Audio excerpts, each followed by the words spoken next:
You can create one correct English sentence, but the moment it ends, your mind becomes empty, the next thought refuses to appear, and the conversation suddenly breaks even though you know enough vocabulary and grammar to continue. The problem is not that your English is weak. The problem is that you learned how to build isolated sentences. But nobody trained your brain to connect one sentence naturally to the next through reasons, details, examples, feelings, contrasts, and results. Fluent speakers do not search for a completely new topic after every sentence because they know how to open one idea, develop it, and keep it moving until a short answer becomes a complete explanation. In this audiobook, you will learn how to build that continuous sentence chain, recover when the next thought disappears, and turn disconnected English into clear, confident speaking that refuses to stop after one line. Now, let us connect your first sentence to the next one, and finally set your English in motion. Chapter 1. Why your English stops after one sentence. You say one correct sentence in English, but the moment it ends, your mind becomes empty and the conversation suddenly breaks. This does not happen because your English is weak. It happens because you learned how to create individual sentences, but you never trained your brain to connect one thought naturally to the next. Most English exercises teach you to complete one sentence, answer one question, or translate one line. After that, the task ends. Your brain becomes good at producing isolated answers, but real conversation requires something different. It requires a reason, a detail, an example, a feeling, or a result that keeps the idea moving. Imagine someone asks, "Why are you learning English?" You answer, "I am learning English because I want a better job." That is correct, but it does not have to be the end. You can continue by explaining what job you want, why English is important for it, what problem you face now, and how you are trying to improve. Your next sentence is often already hidden inside the sentence you just completed. If you say, "I enjoy learning English," ask yourself why, then continue, "I enjoy learning English because it helps me express my ideas more clearly." Now ask, "Can I give an example?" You might say, "For example, I can now understand more videos and communicate with people from different countries." Then ask, "What result have I noticed?" You can continue, "As a result, I feel more confident than I did a few months ago." One small idea has now become a sentence chain. The easiest way to continue speaking is to use 5 simple bridges: reason, detail, example, contrast, and result. You can add a reason with, "One reason is that." You can add a detail with, "More specifically." You can give an example with, "For example." You can show contrast with, "In the past, but now." You can explain a result with, "Because of this." These phrases are not only connectors, they give your brain a direction. Let us begin with one sentence. "I want to speak English fluently." You can add a reason. "I want to speak English fluently because I want to communicate confidently at work." You can add a detail. "My biggest problem appears when someone asks me an unexpected question." You can add an example. "For example, I sometimes understand everything during a meeting, but I cannot respond quickly." You can add contrast. "When I practice alone, I speak more easily, but around other people I become nervous." You can add a result. "Because of this, I have started practicing spontaneous answers every day." That is how one sentence becomes a complete explanation. Your first exercise is simple. Choose one sentence about your life and connect 5 more sentences to it. Do not search for a completely new topic. Stay with the same idea and develop it. If your sentence is, "I want to become more disciplined," explain why, give an example, describe the result of your current habits, compare your past with your present, and finish with your next step. Do not stop because of one small grammar mistake. The purpose of this exercise is not perfection. The purpose is to keep the meaning alive. Remember this: fluent speakers do not always have better ideas. They simply know how to develop the idea they already have. So the next time your mind becomes blank, do not ask, "What new sentence should I create?" Ask, "What part of this idea can I explain next?" Add the reason. Give the example. Describe the result. Keep the chain moving. Your first sentence is not the end of your English. It is only the first link. Chapter 2: The 5 bridges that keep your English moving. When your first sentence ends, you do not need a completely new idea. You only need a bridge that carries your mind from the sentence you just said to the sentence that should come next. Most learners freeze because they wait for inspiration, but fluent speakers do not always wait for a brilliant thought. They use simple directions that help them continue: reason, detail, example, contrast, and result. These 5 bridges can turn one short answer into a natural conversation. Imagine you say, "Learning English is important to me." The first bridge is reason. Ask yourself, why is it important? You can continue, "Learning English is important to me because I want to communicate confidently with more people." Now your sentence has direction. The second bridge is detail. Ask yourself, what exactly do I mean? You might say, more specifically, I want to speak clearly during meetings, interviews, and everyday conversations. The third bridge is example. Ask yourself, can I show a real situation? You can continue, for example, I sometimes understand a question completely, but I cannot organize my answer quickly enough.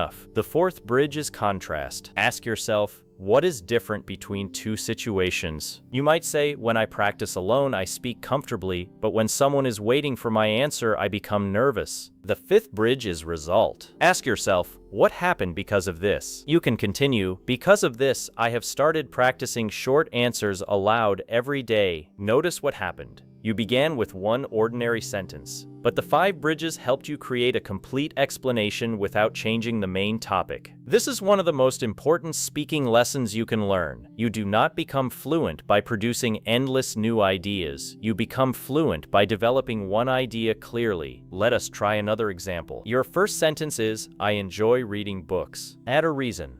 I enjoy reading books because they help me understand different ideas and experiences. Add a detail. I usually read for 20 minutes before going to sleep. Add an example. For example, I recently read a book that changed the way I think about discipline. Add a contrast. In the past, I spent that time scrolling on my phone, but now I use it for reading. Add a result. As a result, I feel calmer and more focused at night. The English is simple, but the speaking sounds stronger because every sentence has a clear connection. You do not need to use all 5 bridges in every answer. Sometimes one reason and one example are enough. At other times, a contrast and a result may create the strongest explanation. The goal is not to follow a rigid formula. The goal is to give your mind several possible directions so it never feels completely trapped. When your next sentence disappears, quickly ask one of these questions. Why is this true? What exactly do I mean? Can I give an example? How is this different from before? What happened because of this? Each question opens a new door. You should also learn a few simple phrases that make these bridges easier to use. For reason, say, one reason is that, or the reason for this is. For detail, say more specifically, or what I mean is. For example, say, for example, or a good example is. For contrast, say, however, or in the past, but now. For result, say, because of this, or as a result. Do not memorize too many connectors at once. Choose 1 or 2 phrases for each bridge and use them repeatedly until they begin to appear naturally. Now complete a simple exercise. Choose one statement such as, I want to improve my health. My job is challenging, or technology has changed our lives. Speak the first sentence, then add one reason, one detail, one example, one contrast, and one result. Do not write the full answer first, only remember the 5 directions and build the sentences while speaking. You may pause briefly and you may make small mistakes, but do not restart from the beginning. Your real goal is to protect the flow. The more often you practice these 5 bridges, the faster your brain will begin finding the next thought. Soon, when one sentence ends, your mind will no longer hear silence. It will hear a question. Why? What exactly? For example, what is different? What happened next? And every answer will become another link in your English sentence chain. Chapter 3. Stop building English one word at a time. One of the biggest reasons your next sentence comes too slowly is that you are trying to build English word by word. You choose one word, check the grammar, search for the next word, correct the sentence inside your mind, and only then allow yourself to speak.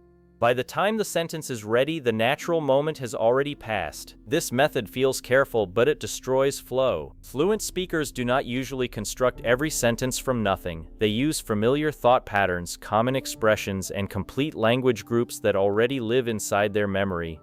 These groups help them begin quickly and give their ideas a clear direction. For example, instead of creating a sentence from the first word, you can begin with a useful pattern such as, one of the main reasons is that, what I have noticed is, a good example from my life is, the biggest difficulty for me is, because of this experience, I realized that. Another important point is, these patterns are not full answers, they are speaking frames. They give your brain a starting path, but you still fill that path with your own meaning. Imagine someone asks, Why do you want to improve your English? A learner who builds word by word may think, I want improve because job, and then become worried about grammar. A learner who uses a thought pattern can begin immediately. One of the main reasons is that I want to communicate more confidently at work. The beginning is already available, so the brain can focus on the message instead of struggling to create the entire structure. This is important because speaking becomes difficult when your brain must do too many jobs at once. It must choose vocabulary, organize grammar, decide what to say, watch the listener, control pronunciation, and manage nervousness.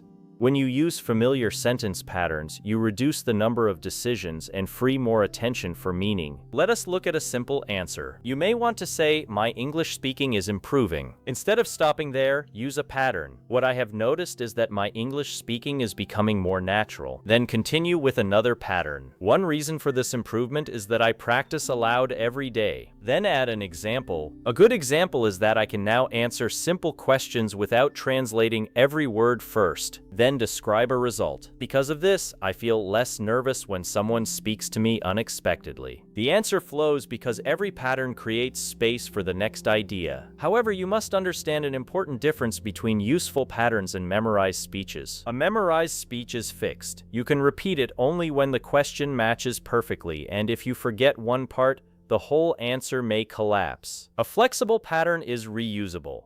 You can use the same beginning with many different topics. One of the main reasons is that can help you speak about work, travel, education, health, technology, family, or personal goals. The biggest difficulty is can help you describe almost any problem. What I learned from this experience is can help you finish a story or explain a lesson. This flexibility is what makes thought patterns powerful. Your goal is not to memorize hundreds of long sentences. Your goal is to build a small collection of strong sentence openings that help you organize different kinds of ideas. You can divide these patterns into several useful groups. For giving an opinion, use. In my opinion, the way I see it, what I believe is, for giving a reason, use. One of the main reasons is that the reason I feel this way is, this is mainly because for adding another point, use. Another important point is, something else to consider is, there is also another side to this. For giving an example, use. A good example is, for instance, in my own experience. For showing contrast, use. On the other hand, the main difference is, in the past,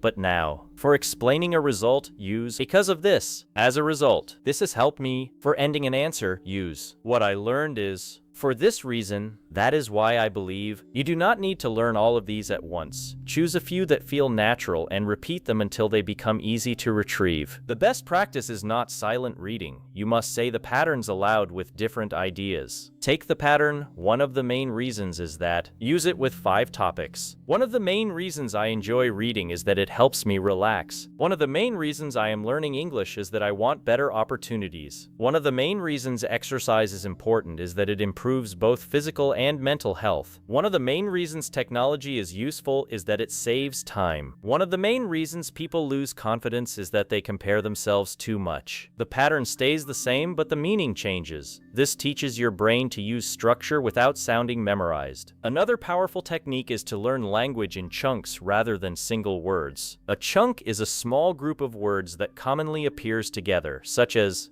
a result, at the same time. One of the best ways, from my point of view. The main problem is, it depends on. What I mean is, in the long term, these chunks are easier to retrieve than individual words because your brain stores them as complete units. When you need them, they appear faster and help the sentence continue. For example, do not only learn the word result, learn the complete chunk as a result. Do not only learn the word opinion, learn in my opinion or from my point of view. Do not only learn the word difference, learn the main difference is. This changes the way you speak because you are no longer assembling every small piece separately. You are joining larger, ready-made pieces that already carry a clear function. Think of it like building with blocks. If every block is only one word, you need many movements to create one idea. If some blocks contain complete useful phrases, you can build the sentence more quickly and with less mental effort. Now let us practice with a real topic, working from home. You can begin with an opinion pattern. In my opinion, working from home can be very helpful. Add a reason pattern. One of the main reasons is that people can save the time they normally spend traveling. Add another point. Another important point is that they may have more control over their daily schedule. Add an example. For example, someone can use the extra morning time for exercise, family, or focused work. Add contrast. On the other hand, working from home can be difficult for people who struggle with distractions. Add a conclusion. For this reason, I believe it works best when a person has a clear routine. The answer is organized, connected, and natural, even though the vocabulary is not difficult. This shows an important truth. Fluency is not always about knowing more words. Sometimes it is about knowing how to organize the words you already know. Many learners have enough vocabulary to speak longer, but they cannot access it quickly because their knowledge is stored as separate pieces. Patterns and chunks connect those pieces and make them easier to use. You should also practice what can be called the three-part sentence chain. The first part is your main idea. The second part explains or supports it. The third part shows a result, example, or conclusion. For example, practicing English aloud is extremely useful because it trains your mouth to produce familiar sounds more quickly, and as a result, speaking begins to feel less stressful. This is one long sentence, but the same structure can also become three shorter sentences. Practicing English aloud is extremely useful. It trains your mouth to produce familiar sounds more quickly. As a result, speaking begins to feel less stressful. Both versions are correct. The important thing is the logical chain. Do not force yourself to produce very long sentences if you lose control. Clear, shorter sentences connected by meaning are better than one complicated sentence that becomes confusing. The purpose of this chapter is not to make your speech sound heavy or formal. It is to help your brain move in complete thoughts. A complete thought may be only 5 or 6 words. The main problem is nervousness. Another reason is lack of practice. For example, I freeze during meetings. As a result, I avoid speaking. These short thought groups can still create strong flow when they are connected clearly. Another useful exercise is pattern replacement. Choose one speaking pattern and complete it several times with different meanings. For example, the biggest difficulty for me is speaking without preparation. The biggest difficulty for me is remembering vocabulary under pressure. The biggest difficulty for me is understanding fast conversations. The biggest difficulty for me is continuing after I make a mistake. This exercise trains fast access because your brain becomes familiar with the beginning and only needs to create the final idea. Then turn those sentences into a chain. The biggest difficulty for me is continuing after I make a mistake.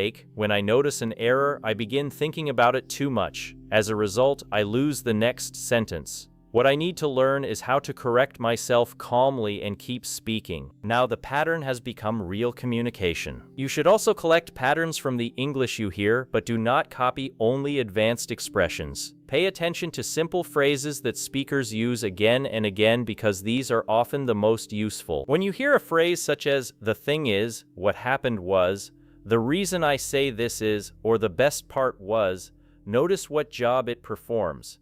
Does it introduce an explanation, a story, a reason, or an opinion? Then create your own examples. This turns listening into speaking preparation. However, do not collect too many phrases without using them. 10 patterns that you can use naturally are more valuable than 100 patterns that you only recognize. Your practice should always move through 3 stages. First, understand the pattern. Second, create several personal examples. Third, use it during a full answer without looking at notes. For example, learn the pattern. What I have noticed is, create examples. What I have noticed is that I understand more English than before. What I have noticed is that I speak better when I am relaxed. What I have noticed is that daily repetition makes vocabulary easier to remember. Then answer a question. How has your English changed recently? What I have noticed is that I can understand conversations more easily than before. One reason is that I listen to English every day. A good example is that I can now follow short videos without reading every subtitle. Because of this, I feel more confident about my progress. This is how a pattern becomes part of your active English. Your challenge for this chapter is to choose 5 useful sentence openings and create 3 different examples for each one. Then choose one topic and speak for 2 minutes using at least 3 of those patterns. Do not read a complete script. Only keep the patterns in front of you as small reminders you may use. One of the main reasons is that another important point is, a good example is, on the other hand, for this reason, keep your ideas simple. The goal is not to impress. The goal is to teach your brain that it does not need to build every sentence from zero. When you practice this consistently, something important will begin to change.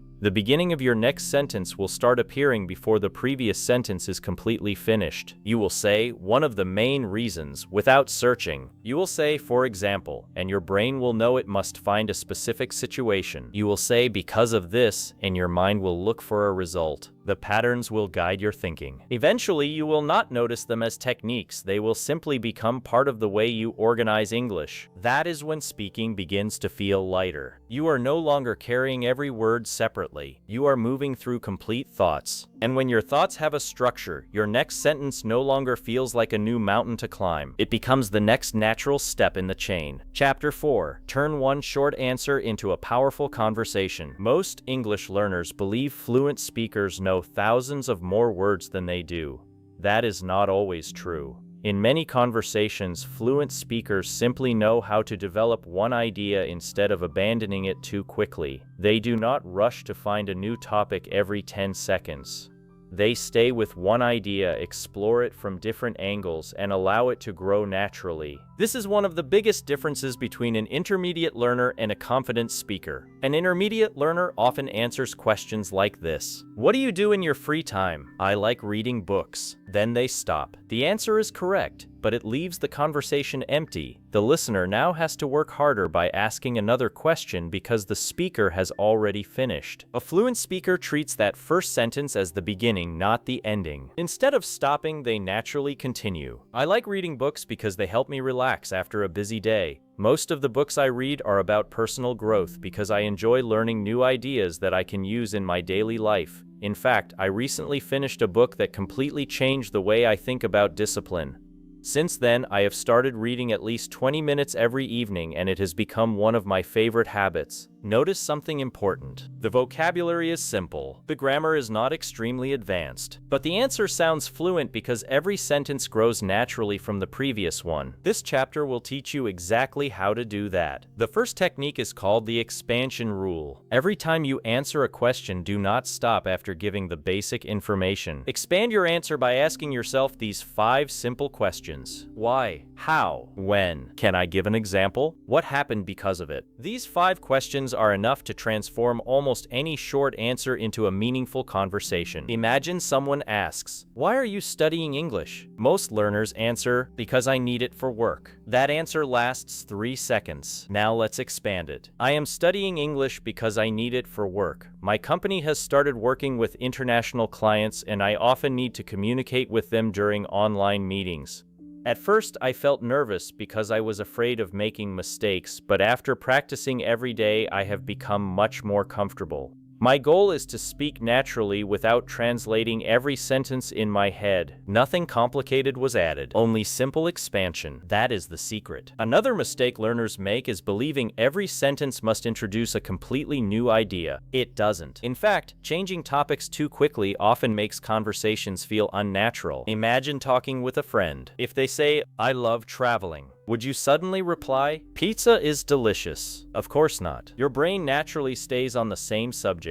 Real conversations stay inside one topic until it has been explored. This is exactly what you should train. When you speak English, do not ask, "What should I talk about now?" Instead ask, "What else can I say about this same idea?" That single question changes everything. Now let us learn another powerful technique called the circle method. Every answer should move through 5 simple stages: statement, explanation, example, personal experience, Conclusion. Let us see it in action. Statement. Learning English has changed my life. Explanation. It has opened many opportunities that were not available before. Example. For example, I can now understand educational videos without subtitles. Personal experience. Last year I could barely understand native speakers, but now I follow entire podcasts while walking. Conclusion. That is why I believe daily practice is much more important than studying only grammar. This structure makes your speaking organized. Listeners enjoy organized speech because every sentence has a purpose. Another habit fluent speakers have is something called adding value instead of repeating information. Many learners accidentally repeat the same idea again and again. For example, English is important. English is very important. English is really useful. Nothing new has been added. The conversation stays in the same place. Instead, every new sentence should give the listener something they did not know before. If you say, English is important because it connects people from different countries, the next sentence should not repeat that. Instead, say, for example, I recently joined an online community where people from 6 different countries communicate entirely in English. Now the conversation is moving forward. Always ask yourself, am I adding new information or simply repeating myself? This habit alone can dramatically improve your speaking. Now let us talk about storytelling. Every fluent speaker is actually telling small stories all the time. Not long stories. Small stories. Suppose someone asks, how was your weekend? A learner might answer, it was good. Finished. A fluent speaker naturally creates a small story. It was really enjoyable. On Saturday morning, I visited one of my friends and we spent several hours talking about our future plans.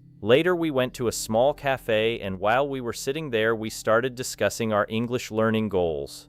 It reminded me how much progress I have made during the last few months. Again, simple English, connected ideas, natural flow. The reason this sounds fluent is not because of difficult vocabulary. It is because every sentence answers the listener's next possible question. Where? Who? What happened? How did you feel? What did you learn? Now let us practice with another topic. Question. What is your biggest goal? Most learners answer, I want to speak English fluently. Now build the conversation. One of my biggest goals is to speak English fluently because I want to communicate confidently with people from different countries. I also want to travel without feeling nervous every time I need to ask for directions or start a conversation.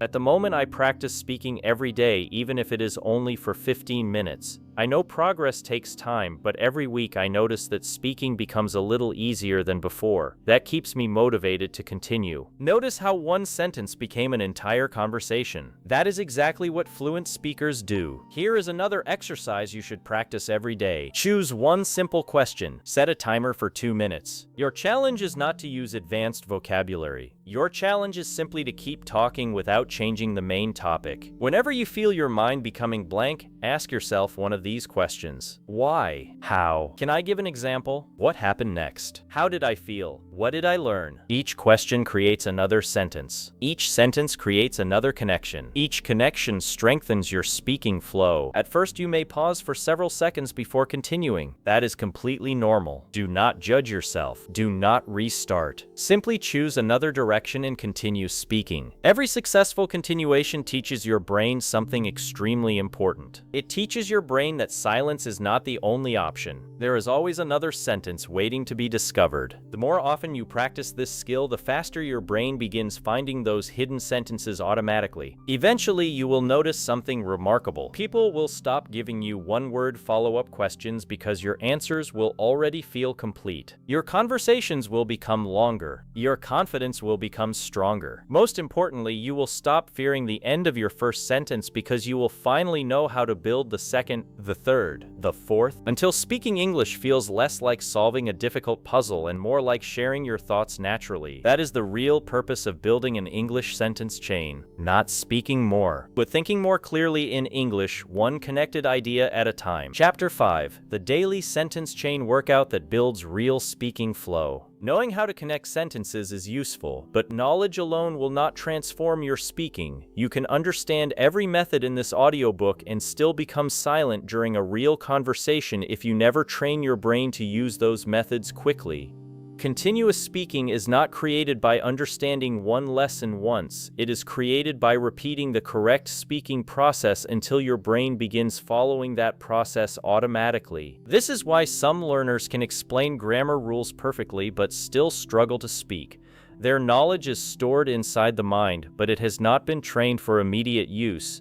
They know what English should look like, yet their brain cannot produce it fast enough when another person is waiting for an answer. The solution is not studying for many more years before speaking. The solution is building a daily workout that trains the exact skill you need, taking one idea, connecting it to another, and keeping the meaning moving without restarting after every sentence. Think about physical training. Reading about exercise does not make the body stronger. Watching someone lift a weight does not build your muscles. Strength grows when the body performs the movement repeatedly and gradually accepts a greater challenge. Your speaking ability develops in the same way. You need daily repetitions. You need small challenges. You need enough pressure to grow, but not so much pressure that fear controls the practice. Most importantly, you need a clear system, because telling yourself to speak more English is too general. When the practice has no structure, you may speak for a few seconds, repeat familiar sentences, become disappointed, and stop.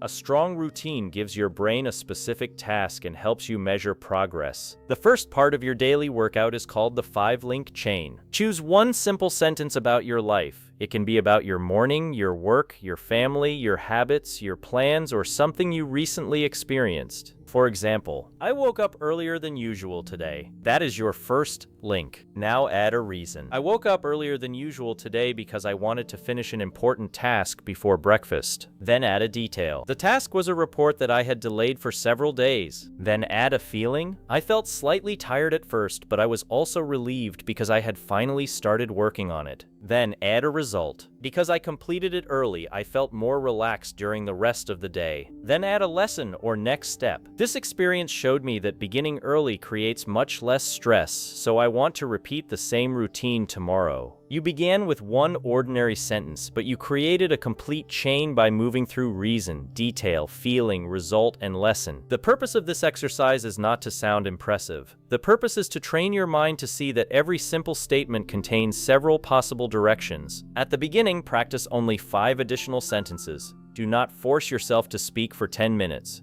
A short chain that remains clear is more valuable than a long answer filled with random ideas. After several days, increase the challenge. Begin with 1 sentence and connect 8 more sentences, then try 10. Your goal is to make the chain longer without losing the central topic. The second part of the workout is called the question ladder. In this exercise, every answer creates another question. Begin with a statement. I want to improve my English. Ask yourself, why? I want to improve my English because I want to communicate more confidently. Ask, where do I need that confidence? I especially need it during meetings and conversations with new people. Ask, what usually happens in those situations? I understand most of what people say, but I take too long to prepare my response. Ask, why does that happen? It happens because I translate my thoughts and try to make every sentence perfect. Ask, what are you doing to change it? I have started answering simple questions aloud without writing the answers first. Ask, what result have you noticed? I still make mistakes, but my responses are becoming faster and more natural. This is a question ladder because every step takes you deeper into the same idea. You do not need a new subject. You simply ask a useful question about the sentence you just completed. The strongest questions are, why is this important? What exactly happened? Can I give an example? How did I feel? What caused this situation? What changed afterward? What did I learn? What will I do next? These questions are powerful because they remove the pressure of inventing a completely new idea. They tell your mind exactly where to search. The third exercise is called 1 topic, 3 rounds. Choose one topic such as learning English, healthy habits, traveling, technology, work, or friendship. Speak about it 3 times. During the first round, speak for 1 minute. Do not stop to correct grammar. Your only goal is to keep the idea moving.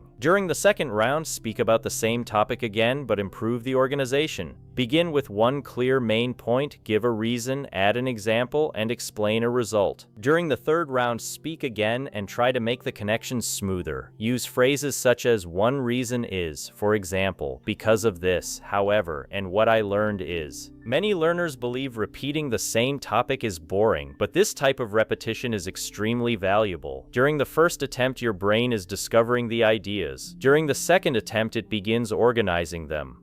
During the third attempt, it can focus more on clarity, vocabulary, and flow because the central meaning is already familiar. Imagine your topic is a habit I want to change. In the first round, you may say, I want to stop using my phone late at night because it wastes time and makes me tired in the morning. I often tell myself I will use it for only 5 minutes, but then I continue for much longer. I know this habit is not good, so I want to change it. This answer may contain pauses, but it gives you material. In the second round, you organize the chain. One habit I want to change is using my phone late at night. The main reason is that it affects both my sleep and my concentration the next morning. For example, I sometimes continue watching short videos even when I know I should be sleeping. As a result, I wake up feeling tired and begin the day without energy. In the third round, you strengthen the conclusion. One habit I want to change is using my phone late at night because it affects my sleep and reduces my energy the following day. A good example is that I sometimes plan to watch one short video, but 20 or 30 minutes disappear without me noticing.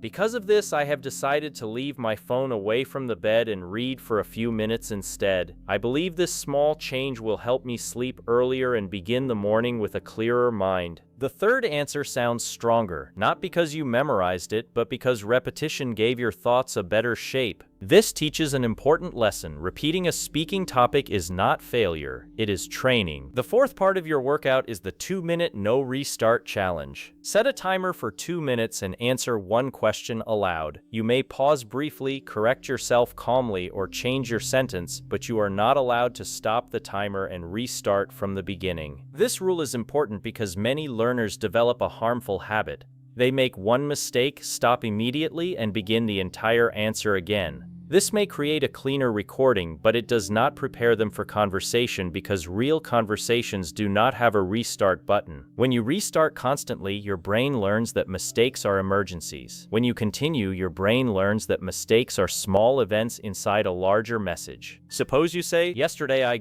sorry, I went to the market because I needed to buy some things for dinner. This correction is natural. You noticed the mistake, fixed it quickly, and continued. You do not need to return to the first sentence. The goal of fluency is not speaking without any mistakes. It is protecting the conversation while managing mistakes. During the 2-minute challenge, your main job is keeping the chain alive. When your mind becomes blank, use a recovery direction. Give a reason. Add a detail. Describe a memory. Offer an example. Compare the past and present. Explain how you felt. State what happened next. Summarize the main point. These directions act like emergency doors. You always have somewhere to go. The fifth exercise is called the speaking map. Before you answer a longer question, write only 5 keywords. Do not write complete sentences. For the question, how has technology changed your life? Your keywords might be communication, learning, work, distraction, balance. Now speak from those 5 words. You could begin, technology has changed my life in several ways. The first major change is communication because I can stay connected with people who live far away. It has also changed the way I learn because I can watch lessons, read articles, and practice new skills online.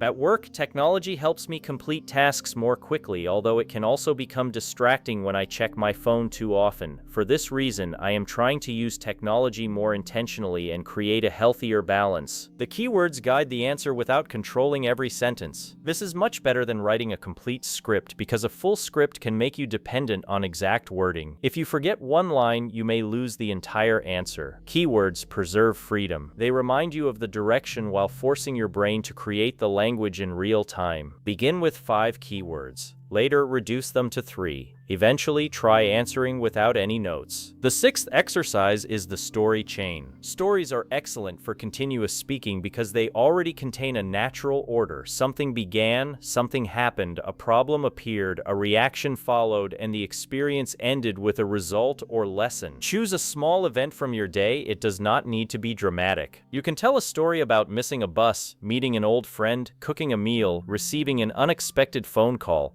making a mistake at work, or learning something new. Use this simple structure. Where and when did it happen? What were you doing? What happened unexpectedly? How did you respond? What happened in the end? What did you learn or feel? For example, yesterday afternoon I went to a local shop to buy a few things for the house. While I was waiting to pay, I realized that I had left my wallet at home. At first, I felt embarrassed because several people were standing behind me, but the shopkeeper was patient and kept the items aside while I returned home. When I came back, I thanked him and completed the purchase. It was a small experience, but it reminded me to check my pockets before leaving the house. This story is simple, but it creates natural movement. Each part answers the question, what happened next? When practicing stories, do not try to include every small detail. Select the details that help the listener follow the event. Speaking longer does not mean adding meaningless information. It means adding useful information in a clear order. The seventh part of your workout is the same idea in 3 levels. Take one idea and express it in a short, medium, and extended version. The short version may be 1 sentence. I enjoy walking because it helps me relax. The medium version may be 3 or 4 sentences. I enjoy walking because it helps me relax after a busy day. I usually walk in the evening when the weather becomes cooler. During that time, I can think clearly and take a break from my phone. The extended version may be a complete explanation. I enjoy walking because it helps me relax after a busy day and gives me time to organize my thoughts. I usually go out in the evening when the streets are quieter and the weather becomes more comfortable. In the past, I used to spend most of that time looking at my phone, but now I prefer walking without constant distractions. As a result, I return home feeling calmer, and I often have better ideas about the tasks I need to complete the next day. This exercise teaches control. Fluent speakers do not always give long answers. They adjust the length according to the situation. If someone asks a simple question, 1 or 2 sentences may be enough. During an interview, presentation, or deeper conversation, a longer explanation may be necessary. Your goal is not speaking endlessly. Your goal is being able to continue when you choose to continue. The 8th exercise is called the connector rotation. Choose 5 connecting phrases for the week. For example, one reason is that, for example, however, because of this. What I learned is, use each phrase in different answers every day. On Monday, use them while speaking about English learning. On Tuesday, use them while discussing work. On Wednesday, use them to describe a personal habit. On Thursday, use them while telling a story. On Friday, use them while expressing an opinion. The repetition teaches your brain that these phrases are flexible tools, not sentences connected to only one topic. You should not collect 20 new connectors every day. That creates recognition without active use.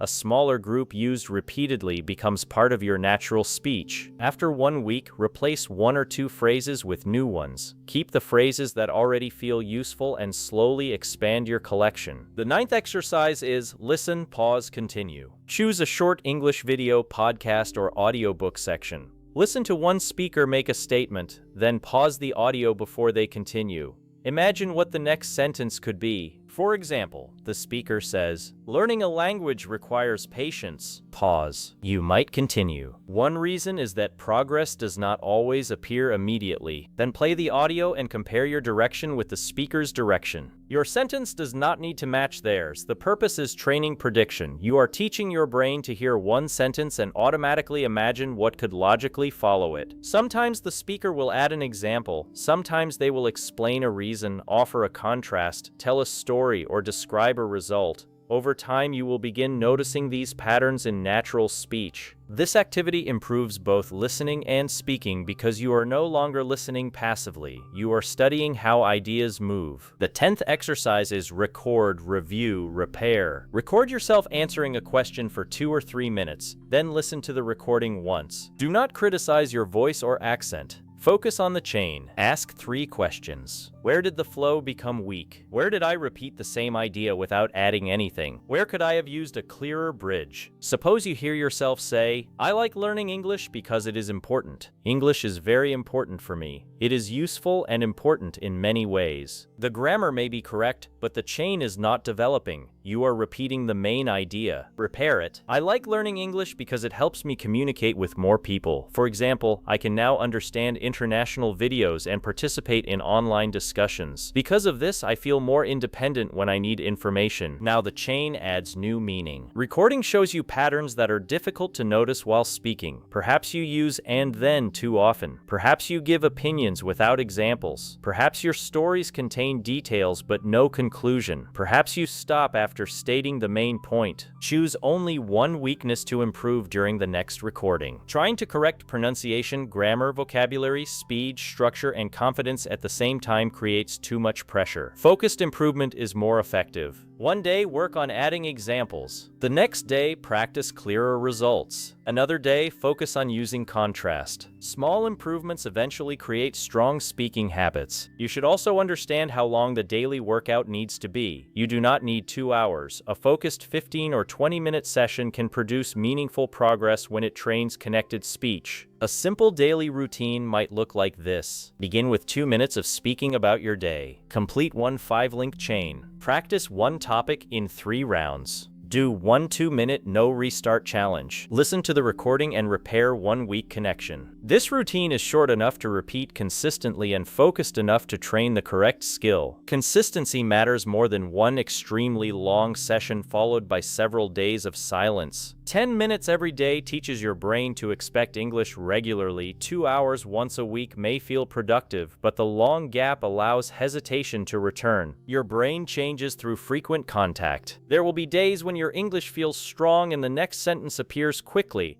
There will also be days when familiar words seem unavailable and every answer feels slower. Do not use one difficult day as evidence that you are not improving. Speaking ability is affected by energy, stress, sleep, topic familiarity, and confidence. Progress is not perfectly straight. Measure yourself across several weeks, not one conversation. Ask, can I speak longer than before? Can I recover more calmly after a mistake? Can I give examples more easily? Can I organize an answer without writing every sentence? Can I continue even when the perfect word is missing? These are signs of real improvement. Another mistake is waiting until you feel confident enough to practice. Confidence usually comes after successful repetition, not before it. At first, the 5-link chain may feel unnatural. You may need several seconds to find a reason or example. Keep practicing because your brain is learning a new movement. After enough repetitions, the direction will appear more quickly. You will finish a statement and naturally think, why? You will mention a problem and naturally search for an example. You will describe an action and immediately explain the result. That is the moment the sentence chain begins becoming automatic. Eventually, you will stop seeing the bridges as exercises. They will become part of the way you communicate. You will not consciously think, now I need a contrast sentence. You will naturally say, in the past, I reacted differently, but now I understand the situation better. You will not consciously order yourself to give an example. You will simply say, a good example is what happened to me last week. The training disappears inside the skill. This is why daily practice must involve real speaking rather than only silent planning. Your mind may understand the idea, but your mouth also needs experience producing it. Speak aloud. Hear your own rhythm. Feel where you hesitate. Learn how to continue after a pause. A sentence that exists only inside your mind has not yet become speaking ability. During practice, use simple vocabulary. Many learners damage their flow because they search for difficult words that are not necessary. If the advanced word does not appear, explain the idea with easier language. Perhaps you forget the word exhausted. Say, I was extremely tired. Perhaps you forget affordable. Say, it was not too expensive. Perhaps you forget unreliable. Say, I could not depend on it. This ability is called paraphrasing, and it protects your chain. The conversation does not need to stop because one word is missing. A strong speaker does not always know the perfect word. They know how to continue around the missing word. Add paraphrasing to your daily workout. Choose 5 words and explain each one without saying the actual word. For umbrella, you might say it is something people carry to protect themselves from the rain. For appointment, you might say it is a planned meeting at a particular time. This teaches your brain that there is more than one road toward meaning. You should also practice with unexpected questions because prepared topics can make you feel more fluent than you really are. Write 20 simple questions on small pieces of paper or store them in a random list. Choose one without preparing. Questions might include, what is one habit you want to change? What makes a good friend? Would you prefer to live in a city or a village? What is something useful you learned recently? How has your life changed during the last 5 years? What is one difficulty young people face today? Take 5 seconds to think, then begin. Do not plan every sentence. Choose one main idea and allow the chain to grow while you speak. Unexpected practice is important because real conversation is unpredictable. You cannot memorize an answer for every possible question, but you can train a flexible system that helps you develop almost any answer. That system is the English sentence chain. At the end of each week, complete one longer challenge. Choose one topic and speak for 5 minutes. Organize your answer into a beginning, middle, and conclusion. In the beginning, introduce your main point. In the middle, explain reasons, details, examples, problems, or experiences. In the conclusion, summarize what you believe or describe your next step.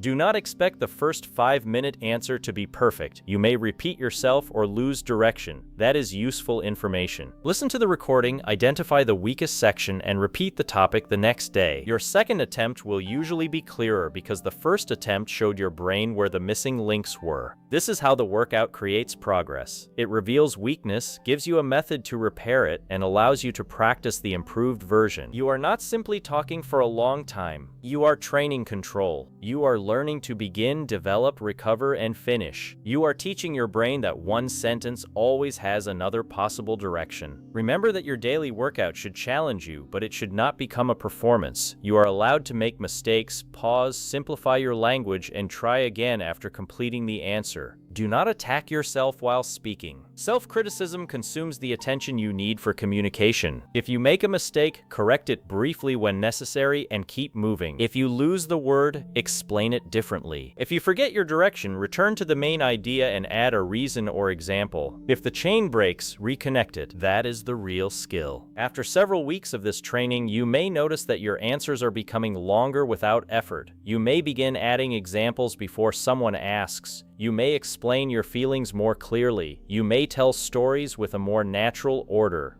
You may still pause, but the pause will no longer feel like the end. The silence that once frightened you will become a moment for choosing the next bridge. You will realize that your mind was never completely empty, it simply needed a familiar direction. This is why the daily sentence chain workout is so powerful. It does not depend on motivation, talent, or perfect conditions. It gives you a repeatable way to strengthen continuous speaking one day at a time. Begin with one sentence. Connect 5 more. Ask the next question. Repeat the same topic. Speak without restarting. Record the chain. Repair one weak connection. Return tomorrow and do it again. Do not underestimate these small repetitions. Every connected answer builds speed. Every calm recovery builds confidence. Every example creates depth. Every completed chain teaches your brain that English does not have to stop after the first sentence. One day someone will ask you an unexpected question, and instead of giving one nervous answer followed by silence, you will state your idea, explain the reason, add a real example, describe the result, and finish with a clear conclusion. You may not even notice that you are using the system. You will simply be speaking. That moment will not be luck. It will be the result of every small chain you practiced when nobody was listening. Fluency is built quietly before it is displayed publicly. So complete your first daily workout today. Do not wait for better vocabulary. Do not wait for perfect grammar. Do not wait for confidence. Choose one sentence and train yourself to keep it alive. Because every day you continue the chain, you are teaching your English to continue with you. Chapter 6. How to recover when your next sentence disappears. There will always be moments when your sentence chain suddenly breaks, even after you have practiced the bridges, learned useful speaking patterns, and trained yourself to expand short answers.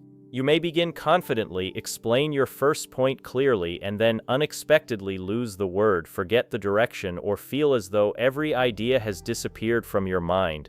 Someone is still listening, the silence begins growing, and within a few seconds you may start believing that the entire conversation has failed. This moment is where many learners lose their confidence, but it is also where real fluency is built. Fluent speakers do not speak perfectly from beginning to end without hesitation. They forget words, change direction, repeat themselves, correct mistakes, and sometimes realize that the sentence they started is not leading where they expected. The difference is that they do not treat these moments as the end of communication. They know how to protect the message, create time, find another path, and reconnect the broken chain without allowing one difficult second to destroy the entire conversation. This chapter will teach you that recovery is not a weakness hidden inside fluent speaking. Recovery is one of the most important parts of fluent speaking. You do not need a mind that never becomes blank. You need a system that continues working when your mind becomes blank. Imagine that someone asks you, "What has been the biggest challenge in learning English?" You begin by saying, "The biggest challenge for me has been speaking without translating because..." Then your mind suddenly stops. You cannot remember how you wanted to finish the sentence. You begin searching for the perfect explanation, and the longer you search, the more pressure you feel. A struggling learner often reacts in one of three ways. The first reaction is complete silence. The speaker looks away, becomes embarrassed, and waits for the listener to rescue the conversation. The second reaction is surrender. The learner says, "I don't know," even though they actually have many ideas. The third reaction is restarting. The learner returns to the beginning and repeats the same sentence, hoping the missing ending will appear the second time. A stronger response is recovery. You might say, "The biggest challenge for me has been speaking without translating because..."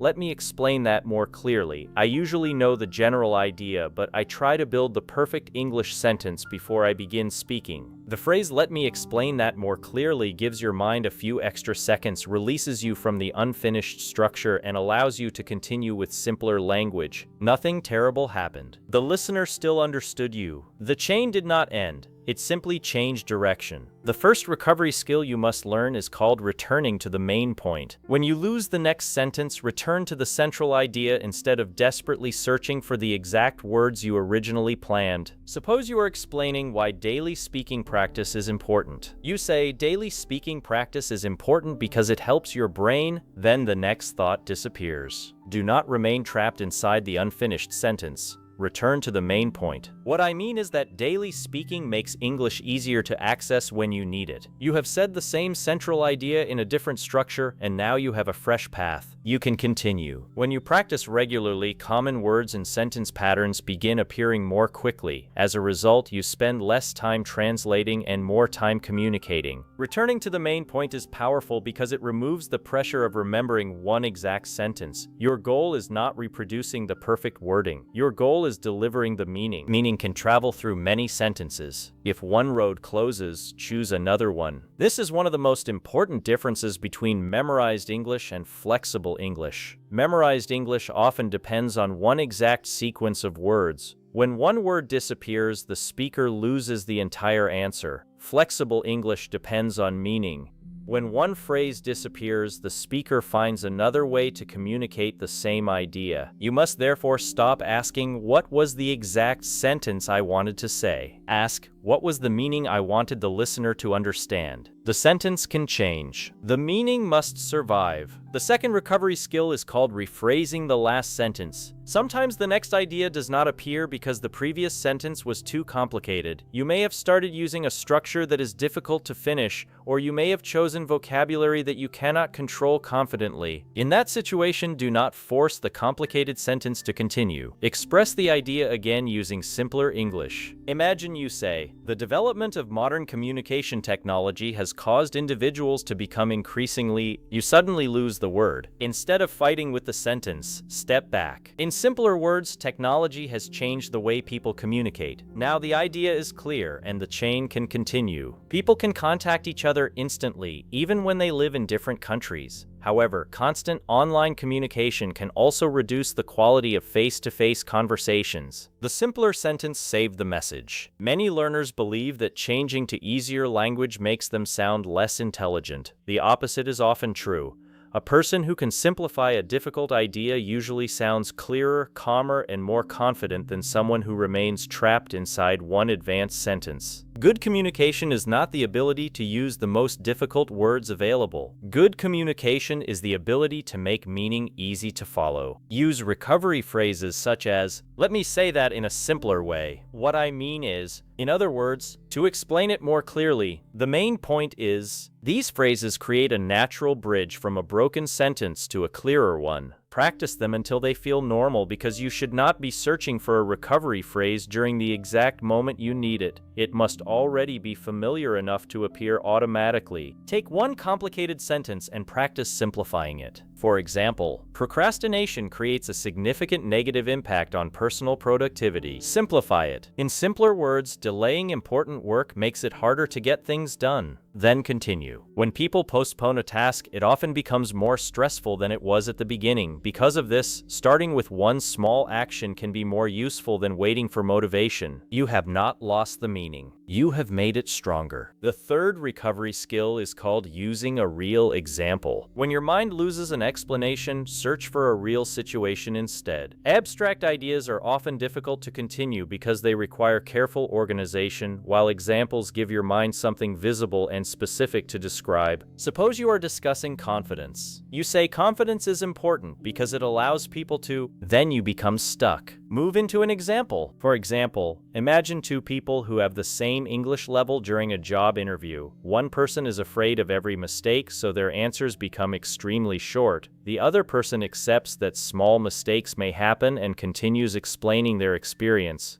The second person may communicate more successfully, not because their grammar is perfect, but because they keep the conversation alive. The example gives you people, actions, differences, and results. Your mind now has several directions to follow. You can explain what the first person does. You can describe the second person. You can compare the outcome. You can state the lesson. Examples rescue blank moments because they transform a general idea into a small story. Whenever an explanation feels difficult, ask, when have I seen this? When has this happened to me? What situation could show this idea? What would this look like in real life? Then begin with, for example, a good example is, in my own experience, I remember one situation when, imagine someone who, the fourth recovery skill is called moving to a personal experience. Personal experiences are easier to retrieve because you do not need to invent the information. You already know what happened, how you felt, what changed, and what you learned. Suppose someone asks whether learning English online is effective. You say online learning can be effective because students have access to, then the sentence disappears. You can continue. In my own experience, online lessons helped me practice more consistently because I did not need to travel anywhere. I could choose a short lesson, repeat difficult sections, and practice at a time that suited my routine. Your experience becomes the new chain. You can add a contrast. However, I also discovered that watching lessons was not enough. I needed to speak aloud and use the language actively, then explain the result. Once I began recording short answers, I noticed that my speaking became more organized. Personal experience does not need to be dramatic. Ordinary experiences are enough because the purpose is not entertaining the listener with an extraordinary story. The purpose is making the idea real and easier to explain. You can discuss something you tried, noticed, feared, changed, learned, enjoyed, or regretted. When your mind becomes empty, your life can supply the next sentence. The fifth recovery skill is called asking yourself a guiding question. You have already learned how questions create sentence chains,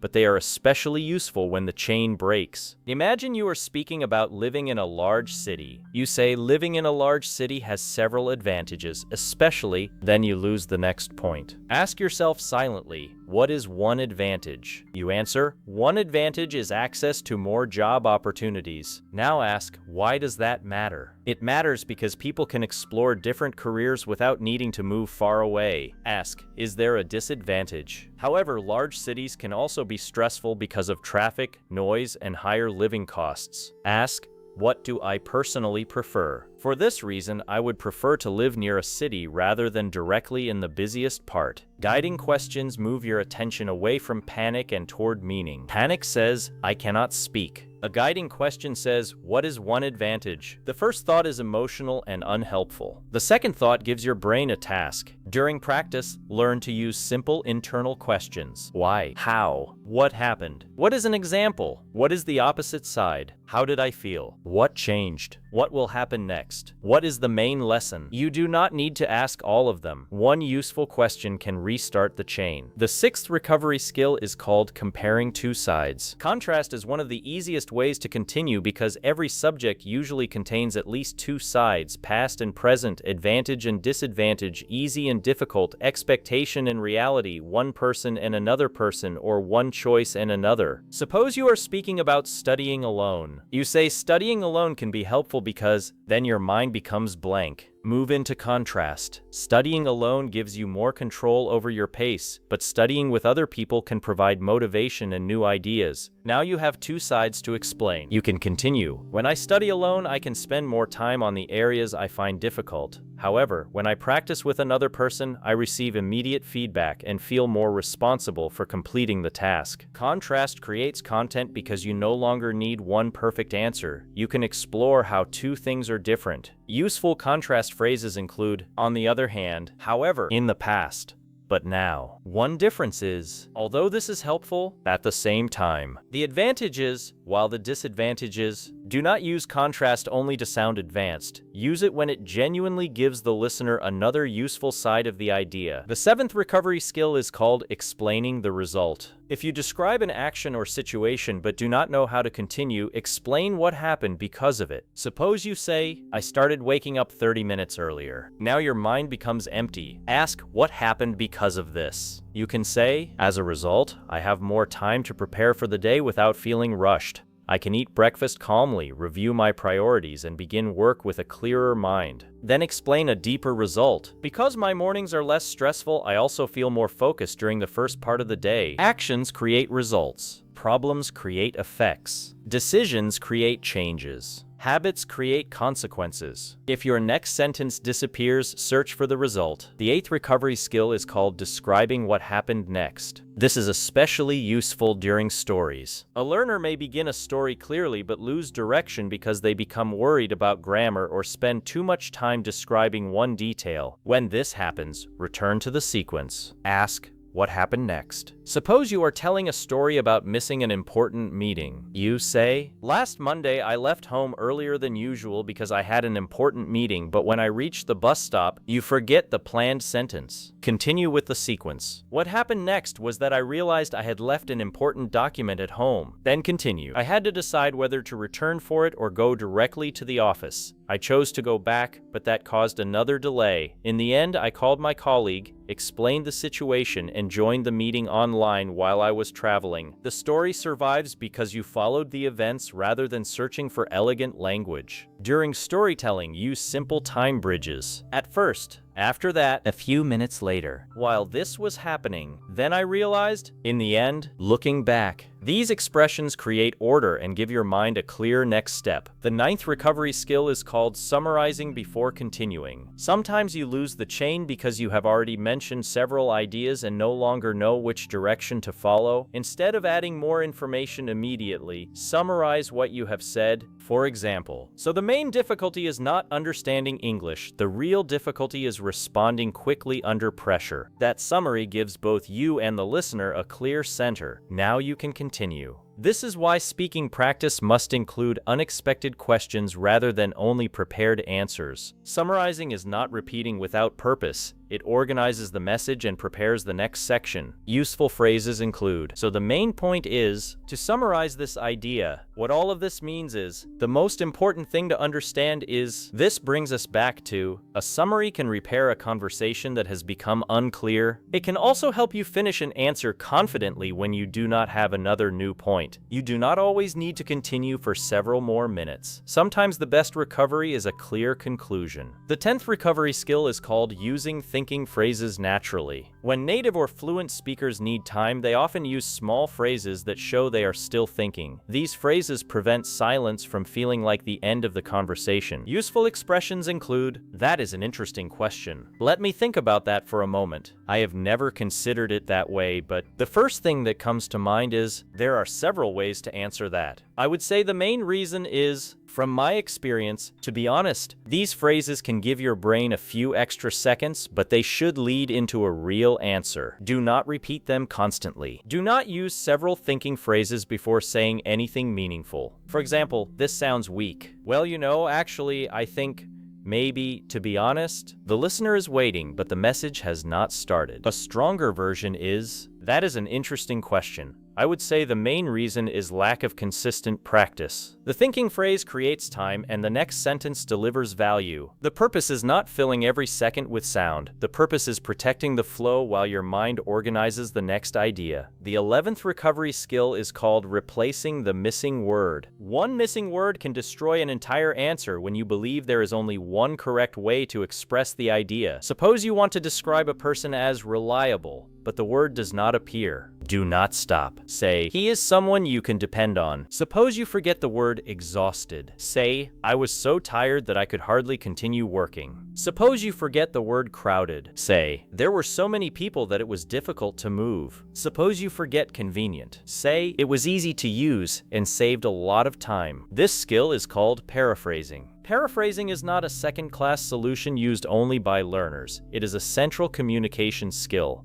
Even fluent speakers sometimes forget a name, technical term, or exact expression and explain what they mean using other words. Your vocabulary becomes more useful when it forms a network rather than a list. If one word disappears, the surrounding words can still carry the message. Practice paraphrasing every day by choosing ordinary words and explaining them without saying the word itself. For dentist, you might say, a person who examines and treats problems with your teeth. For receipt, you might say, the small paper that shows what you bought and how much you paid. For generous, you might say, a person who is willing to give time, help, or money to others. For appointment, you might say, a meeting arranged for a particular time. For stubborn, you might say, someone who refuses to change their decision even when other people disagree. This exercise teaches you that meaning has more than one entrance. During real conversation, use phrases such as, I cannot remember the exact word, but it means, it is something that, it is a person who, it is similar to, it is the opposite of. You use it when the listener will usually understand and sometimes they will provide the missing word. The conversation becomes cooperative instead of embarrassing. The 12th recovery skill is called repairing grammar without destroying flow. Many learners notice a grammar mistake and react as though they have broken something serious. They stop, apologize repeatedly, return to the beginning, and lose the original message. You need a calmer repair method. If the correction is simple and important, correct it quickly and continue. For example, she goes to work by bus. Yesterday I met one of my old friends. There are many reasons for this. The correction takes 1 second and the chain continues. If the mistake does not change the meaning, you may choose not to correct it during the conversation, remember it and review it later. Your primary task during speaking is communication. You cannot give equal attention to grammar, pronunciation, vocabulary, structure, speed, and the listener at every moment. Sometimes protecting the flow is more useful than repairing a minor error. Ask yourself, does this mistake make my meaning unclear? If yes, correct or rephrase it. If no, continue and review it later. For example, if you accidentally say he go to work every day, the listener still understands. You can continue and correct the habit during practice. However, if you say I will go yesterday, the time meaning becomes confusing. Rephrase it.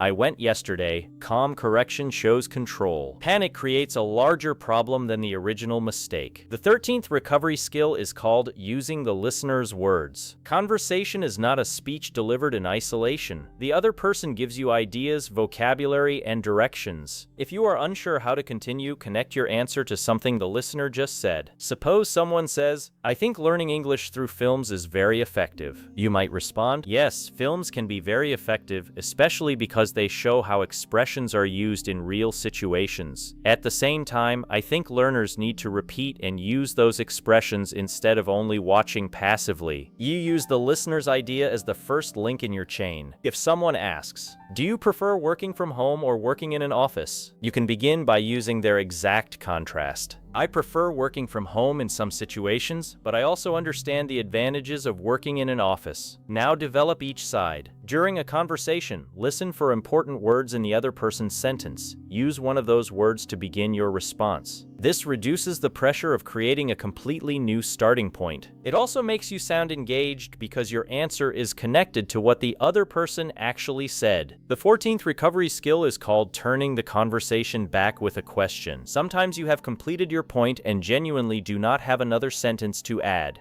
That does not mean the interaction must end. Ask the other person a connected question. For example, I started learning English because I wanted better career opportunities, and recently I have become more interested in using it while traveling. What was your main reason for learning it? Or, I prefer living in a quieter place because crowded areas make it difficult for me to relax. Do you enjoy living in a busy city? This is not escaping the conversation, it is sharing responsibility for it. Strong conversations move in two directions. One person speaks, asks, listens, responds, and connects. However, the question must relate to the topic. Do not ask a random question simply because your answer has ended. A connected question keeps the chain alive between two people. Useful question bridges include, what about you? Have you ever experienced something similar? How do you feel about that? What would you do in that situation? Do you think this will change in the future? Which option would you choose? Learning to ask follow-up questions is especially important because fluency is not only speaking for a long time, it is participating naturally in an exchange. The 15th recovery skill is called buying time with a clear structure. Unexpected questions often create blank moments because you try to find your entire answer before speaking. You do not need the full answer. You only need a structure. Suppose someone asks, do you think social media is helpful or harmful? You can begin. I think it has both advantages and disadvantages. That sentence gives you two directions. Continue. One advantage is that it helps people stay connected and discover useful information. However, one disadvantage is that it can waste time and encourage unhealthy comparison. For this reason, I believe social media is helpful when people use it intentionally. The structure created the answer. For opinion questions, use, my general view is, one reason I believe this is. A good example is, however, there is another side. For this reason. For experience questions, use. At first, what happened was, the most difficult part was, in the end, what I learned was. For problem questions, use, the main problem is, one cause is. For example, a possible solution is, the first step should be, when the topic is unexpected, choose a familiar structure and allow the ideas to arrive one section at a time. You do not need to see the entire staircase before taking the first step. The 16th recovery skill is called using controlled repetition. Not all repetition is bad. Repeating the same sentence without adding meaning is weak. Repeating the central idea in a new way can create clarity and give your mind time. Suppose you say, daily speaking practice is more important than many learners realize. You can rephrase, in other words, speaking for a few minutes every day may help you more than waiting for one long practice session at the weekend. The second sentence repeats the message but adds a clearer comparison. Or, confidence does not appear before action. Then rephrase. What I mean is that you usually become confident after you have repeated the difficult actions several times. The second sentence explains the first. Controlled repetition is useful when you want to emphasize, clarify, or transition. It becomes harmful only when every sentence says the same thing without adding depth. Ask, did my second sentence make the idea clearer, more specific, or more useful? If yes, the repetition has a purpose. The 17th recovery skill is called reducing the size of the idea. Sometimes your mind becomes blank because the topic feels too large. Someone asks, what do you think about education? Education is a huge subject. Your brain sees hundreds of possible directions and cannot choose one. Reduce the topic. I think one of the most important parts of education is teaching students how to think independently. Now the idea is smaller. You can explain why, give an example, describe a problem, and suggest a solution. Someone asks, how has technology changed society? Reduce it. One major change is the way people communicate. Someone asks, what makes a successful person? Reduce it. I believe consistency is one of the most important qualities. You do not need to answer every part of a large question. Choose one meaningful angle and develop it clearly. A focused answer sounds stronger than a confused answer that touches 10 different ideas. The 18th recovery skill is called accepting a short pause. Many learners believe that every moment of silence proves they are not fluent. This belief creates unnecessary panic. A brief pause can be natural, especially before answering a thoughtful question or moving to a new point. The problem is not the pause itself. The problem is the fear you attach to it. When you pause calmly, the listener usually understands that you are thinking. speaking. When you panic, apologize repeatedly and look defeated. The pause feels much larger. Practice silent pauses during your recordings. Ask yourself a question. Wait for 2 seconds. Begin calmly. There are several reasons for this, but I think the most important one is the pause becomes controlled rather than frightening. You do not need to fill every second with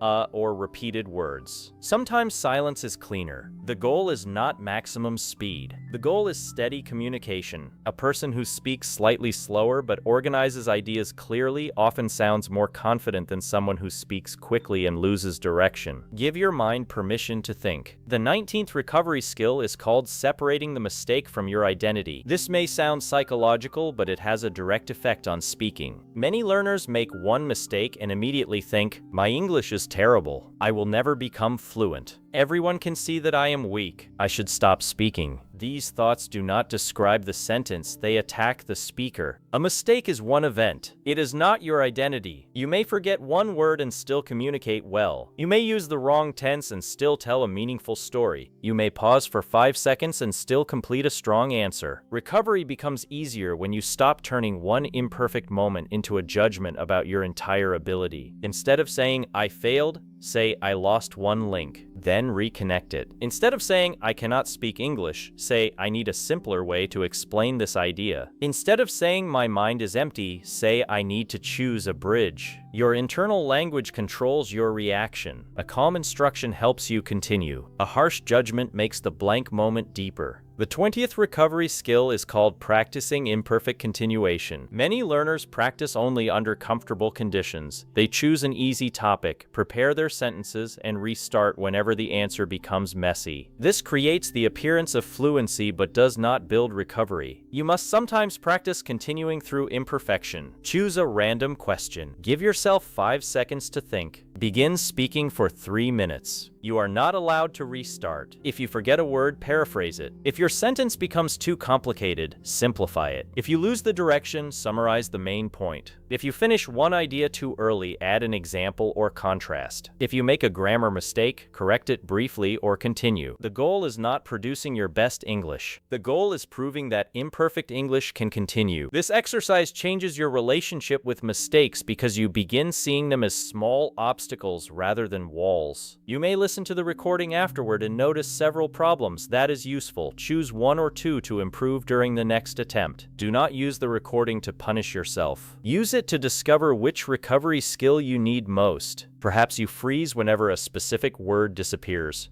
Practice paraphrasing. Perhaps you lose direction during long answers. Practice summarizing. Perhaps you repeat the same idea. Practice examples and contrast. Perhaps you restart after grammar mistakes. Practice brief correction. Perhaps you answer too quickly and then stop. Practice the 5-second planning pause. Every weakness can be connected to a recovery method. The 21st skill is called building your personal recovery kit. You do not need every phrase and technique in this chapter during one conversation. Choose a small set that feels natural and make it automatic. Your recovery kit may include 5 phrases. Let me explain that more clearly. What I mean is, a good example is, "on the other hand," so the main point is, practice them with many topics. For example, learning English requires patience. Let me explain that more clearly. Progress often happens slowly, and learners may improve before they notice the change. Working from home has several advantages. A good example is the time people save by avoiding a long journey. Technology makes communication easier. On the other hand, it can also create constant distraction. The exact word is not coming to me, but what I mean is that the device was easy to carry. So the main point is that daily practice creates stronger habits than occasional long sessions. These phrases become emergency tools.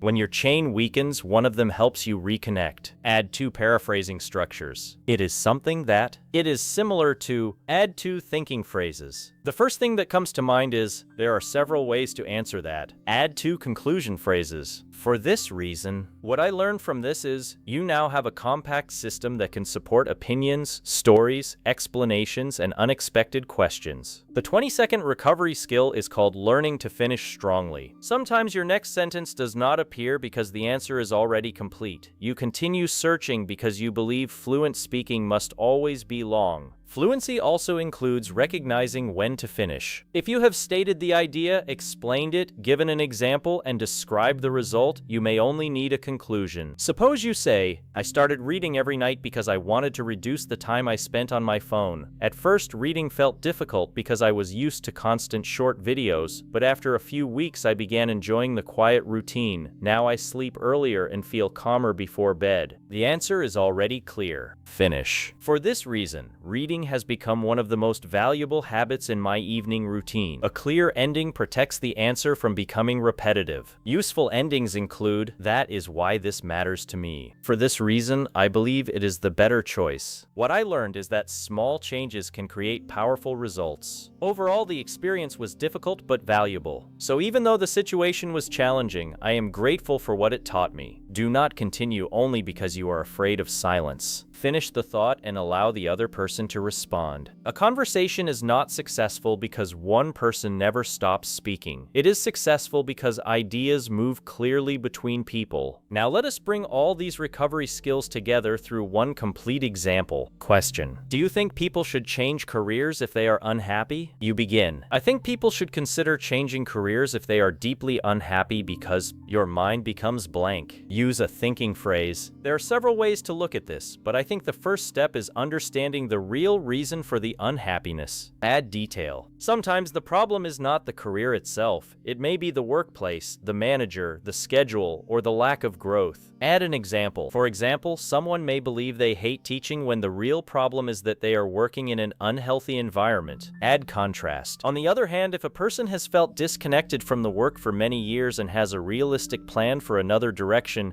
changing careers may be the right decision. Add personal meaning. In my view, people should not make the decision during one difficult week, but they should also not ignore long-term unhappiness. Add a conclusion. So the best approach is to understand the cause, prepare carefully, and then make a decision based on both emotional well-being and practical responsibility. The first sentence broke, but the answer survived because you selected another direction. This is what you are training, not perfection. Adaptation. Now consider a story question. Tell me about a time when you solved a difficult problem. You begin. One difficult problem I faced happened at work when you forget the exact vocabulary. Return to the situation. What happened was that an important task had not been completed and the deadline was only a few hours away. Describe the challenge. The person responsible was unavailable, so I had to understand the unfinished work quickly. Explain your action. At first I felt overwhelmed, but I divided the task into smaller parts and asked another colleague to check the most technical section. Describe the result. We completed the essential work before the deadline, although we had to improve a few details later.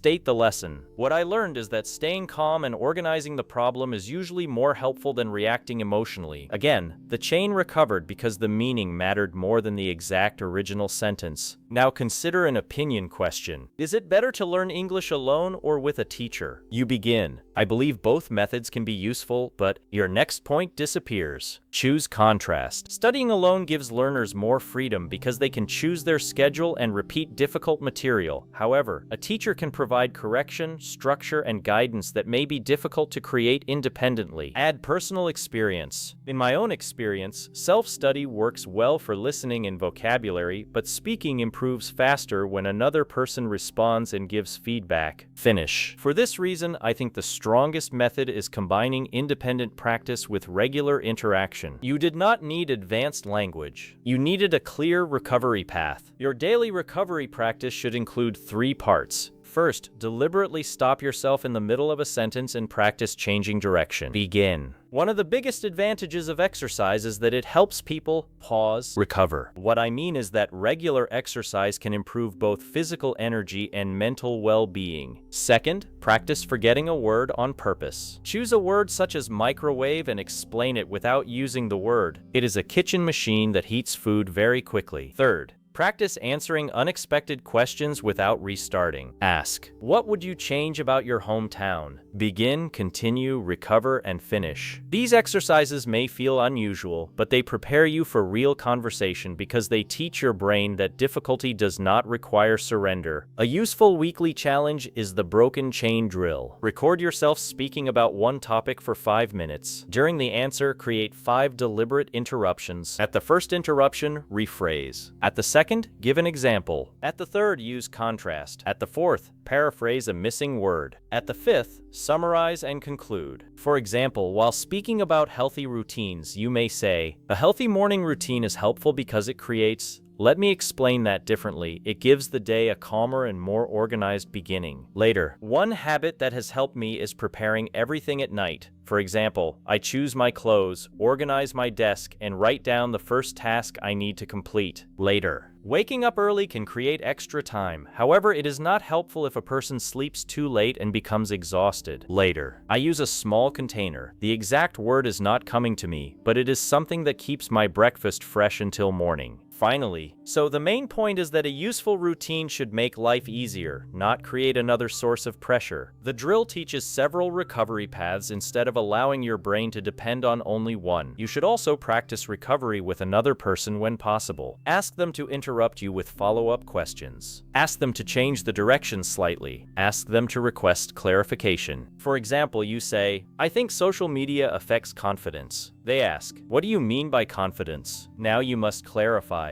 What I mean is that people may begin judging their own lives by comparing them with carefully selected images from others. They ask, "Can social media also improve confidence?" Now use contrast. Yes, it can. For example, people may find supportive communities or learn skills that help them feel more capable. The effect depends greatly on how they use it. This type of interaction teaches flexible recovery because you cannot fully predict the next question. Real speaking is not only producing prepared chains, it is adjusting the chain when another person adds a new link. Another important practice is learning how to recover when someone does not understand you. Many learners repeat the exact same sentence more loudly. This rarely solves the problem. If the listener says, "Sorry, what do you mean?" change the explanation. Suppose you say, "My schedule has been inconsistent." The listener looks confused. Do not repeat, "My schedule has been inconsistent." Say, "I mean that I follow one routine for a few days, but then I stop and change it." The second version explains the meaning. If the listener does not understand a word, describe it. If they do not understand the structure, shorten the sentence. If they do not understand the idea, give an example. Useful clarification phrases include, "Let me explain it another way. What I am trying to say is, to give you an example, in this situation." By that I mean, communication is successful when the other person receives the meaning, not when you repeat the original sentence perfectly. You must also learn to recover when you do not understand the other person. Fluency is not pretending. If someone speaks too quickly or uses an unfamiliar word, ask for clarification. You can say, "Could you say that again a little more slowly? Could you explain what you mean by that? I understood the first part, but could you repeat the last point? Do you mean that? I am not familiar with that word. What does it mean in this context?" These questions keep the conversation alive. Silence created by confusion is more damaging than a polite request for clarification. Strong communicators are willing to repair understanding from both sides. Another challenge appears when you suddenly realize that you have moved away from the original question. Do not panic. Acknowledge it and return. You can say, "I have moved slightly away from the main question, coming back to your point," or "that is related, but the main reason I would choose this option is," or "to return to the original topic." These phrases show awareness and organization. Suppose someone asks, "Why do you want to study abroad?" and you begin discussing the cost of travel for too long. Recover. I have spoken a lot about the practical challenges, but returning to the main question, I want to study abroad because I believe the experience would help me grow academically and personally. You have repaired the structure without restarting the entire answer. There may also be moments when you realize you do not know enough about the subject. You do not need to invent information. Be honest while still contributing something useful. You can say, "I do not know enough about the technical side to give a complete answer, but from what I understand," or "I have not experienced this personally, although I think," or "I would need more information before forming a strong opinion, but one possible concern is," honest uncertainty sounds more confident than pretending to know facts you cannot explain. You can still build a sentence chain around what you do know, what you have observed, or what questions you would ask. For example, "I do not know enough about artificial intelligence to explain how the technology works in detail, but I can see that it is changing how people learn and work." One advantage is faster access to information, while one concern is that people may become too dependent on tools without checking the results carefully. You protected accuracy and continued communicating. Now understand the deeper lesson behind every recovery method in this chapter. Your mind usually does not become completely empty. Instead, one of four things happens. You lose the exact wording, you lose the structure, you lose confidence, or you try to manage too many possibilities at once. Each problem has a different solution. When you lose the wording, paraphrase. When you lose the structure, summarize or choose a bridge. When you lose confidence, simplify and slow down. When you see too many possibilities, reduce the topic and choose one direction. This diagnosis matters because saying "my mind went blank" is too general. You cannot solve a general problem easily. After a difficult speaking moment, ask, what exactly disappeared? Was it one word? Was it the next idea? Was it the grammar? Was I afraid of the listener's reaction? Did I start a sentence that was too complicated? Did I have too many points in no clear order? Then practice the matching recovery skill. This turns frustration into useful training. At first, recovery may still feel deliberate. You will consciously think, I lost the word, I need to paraphrase. I lost the direction, I need an example. This sentence is too difficult, I need to simplify it. With repetition, the process becomes faster. You will rephrase without thinking. You will use "what I mean is" naturally. You will give an example while your mind prepares the next point. You will correct one mistake and continue without emotional reaction. Eventually, the listener may not even notice that your original chain broke. They will only hear a speaker who adjusts naturally. This is why recovery creates confidence. Confidence does not mean knowing that nothing will go wrong. Confidence means knowing that when something goes wrong, you have a way forward. You no longer fear the missing word because you can describe it. You no longer fear the grammar mistake because you can correct it calmly. You no longer fear losing your idea because you can return to the main point. You no longer fear an unexpected question because you can choose one angle and build from it. You no longer fear silence because you understand that a brief pause can be part of thinking. The conversation becomes less dangerous when you trust your ability to recover. Before finishing this chapter, complete a full recovery challenge. Choose the topic.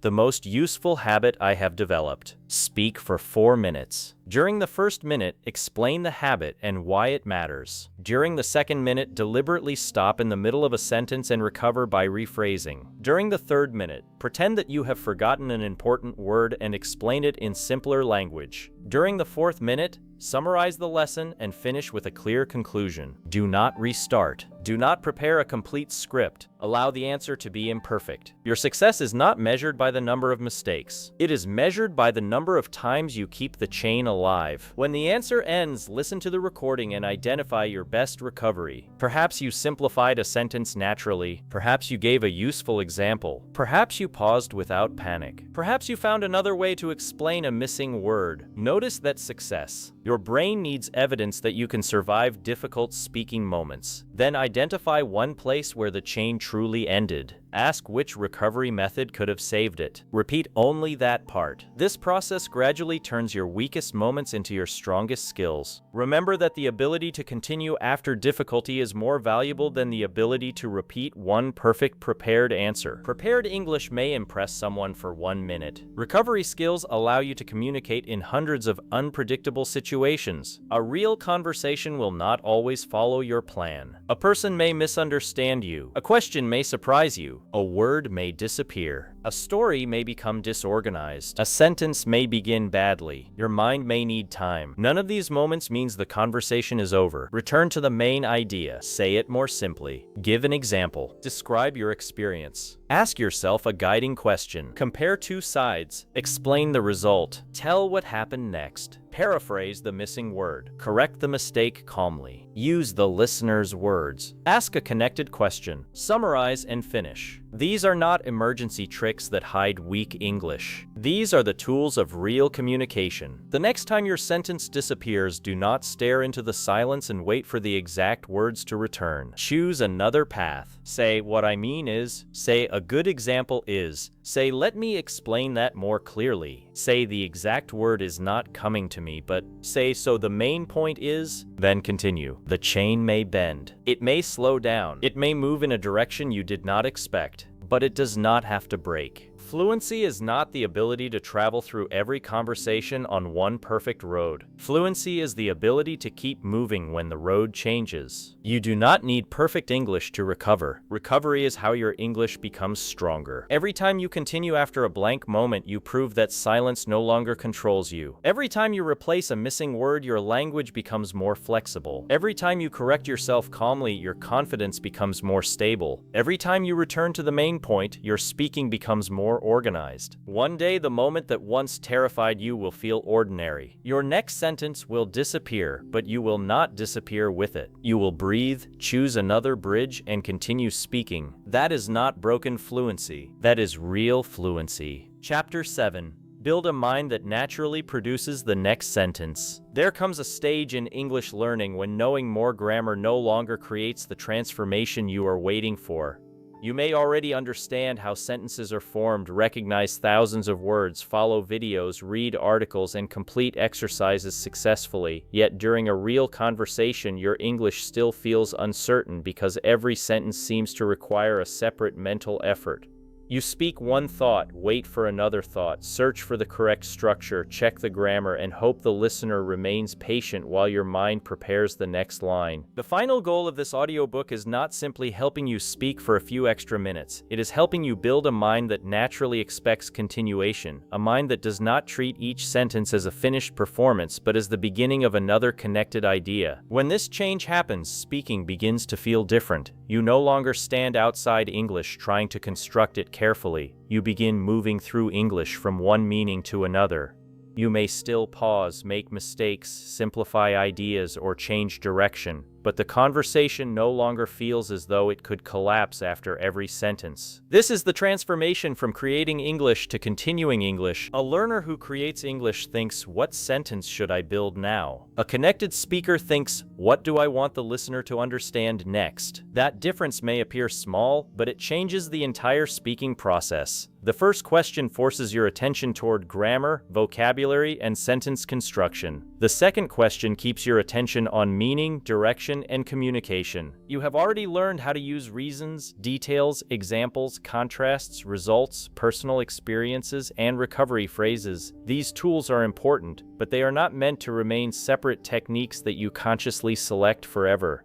With enough practice, they must become natural movements inside your thinking. You should eventually finish a statement and automatically search for its reason. You should mention an opinion and naturally feel that an example would make it clearer. You should describe a problem and immediately begin thinking about the cause, effect, solution, or lesson. You should tell one part of a story and expect another event to follow. This chapter will teach you how to turn the sentence chain method from an exercise into a permanent speaking habit. The first change must happen in the way you listen to your own thoughts. Most learners wait until an idea is complete in their first language before trying to translate it into English. They create a large, detailed thought, hold it inside their mind, and then struggle to transfer the entire message into another language. This creates pressure because the English sentence must carry too much information at once. Connected English thinking works differently. Instead of preparing the complete idea before speaking, you release the first clear part and allow the rest of the thought to develop while you continue. Suppose someone asks, what is one change you want to make in your life? You may have a complicated answer inside your mind involving discipline, work, sleep, family, stress, and future goals. Trying to translate the entire answer before beginning may make you silent. A stronger approach is to begin with the clearest part. One change I want to make is becoming more consistent with my daily routine. You do not need the entire answer yet. Now ask what consistency means to you. I often begin useful habits with enthusiasm, but after a few days I stop following them. Now explain the result. Because of this, I sometimes feel that I am working hard without making steady progress. Now give a specific example. For example, I may practice English every day for 1 week and then miss several days because I did not create a realistic schedule. Now describe the lesson. I have realized that a simple routine I can repeat is more valuable than an ambitious routine I cannot maintain. Now give the next step. My goal is to practice for 20 focused minutes every day instead of waiting for enough time to complete a very long session. The complete answer did not exist before you began, it grew during the speaking. This is how connected speakers often communicate. They do not always know the exact final sentence when they start. They trust the central idea enough to begin, and they allow each sentence to reveal what should come next. You must therefore stop waiting until your thought feels complete. A thought becomes complete through expression. Speaking is not only the delivery of finished ideas, it is also the process through which ideas become organized. This is why you may sometimes discover what you truly believe while you are explaining it. Your first sentence introduces the subject, the next sentence gives a reason, another sentence creates a contrast, and suddenly you understand the idea more clearly than you did before speaking. The ability to think while speaking is one of the foundations of fluency. It does not mean speaking carelessly. It means learning to organize meaning in real time. The first method for developing this ability is called think in small meaning units. A meaning unit is one complete piece of information that is small enough to express comfortably. For example, consider this large thought. I want to improve my English because I have missed professional opportunities in the past. I become nervous during interviews, and I want to communicate more effectively with international clients. A learner may try to build the entire sentence perfectly before speaking. Instead, divide it into smaller units. I want to improve my English. It is especially important for my career. In the past, I have missed opportunities because I could not express myself confidently. I also become nervous during interviews. My long-term goal is to communicate naturally with international clients. Each unit is manageable. After one unit is spoken, you can connect the next one. You can make the flow smoother. I want to improve my English because it is becoming increasingly important for my career. In the past, I have missed opportunities because I could not express myself confidently, especially during interviews.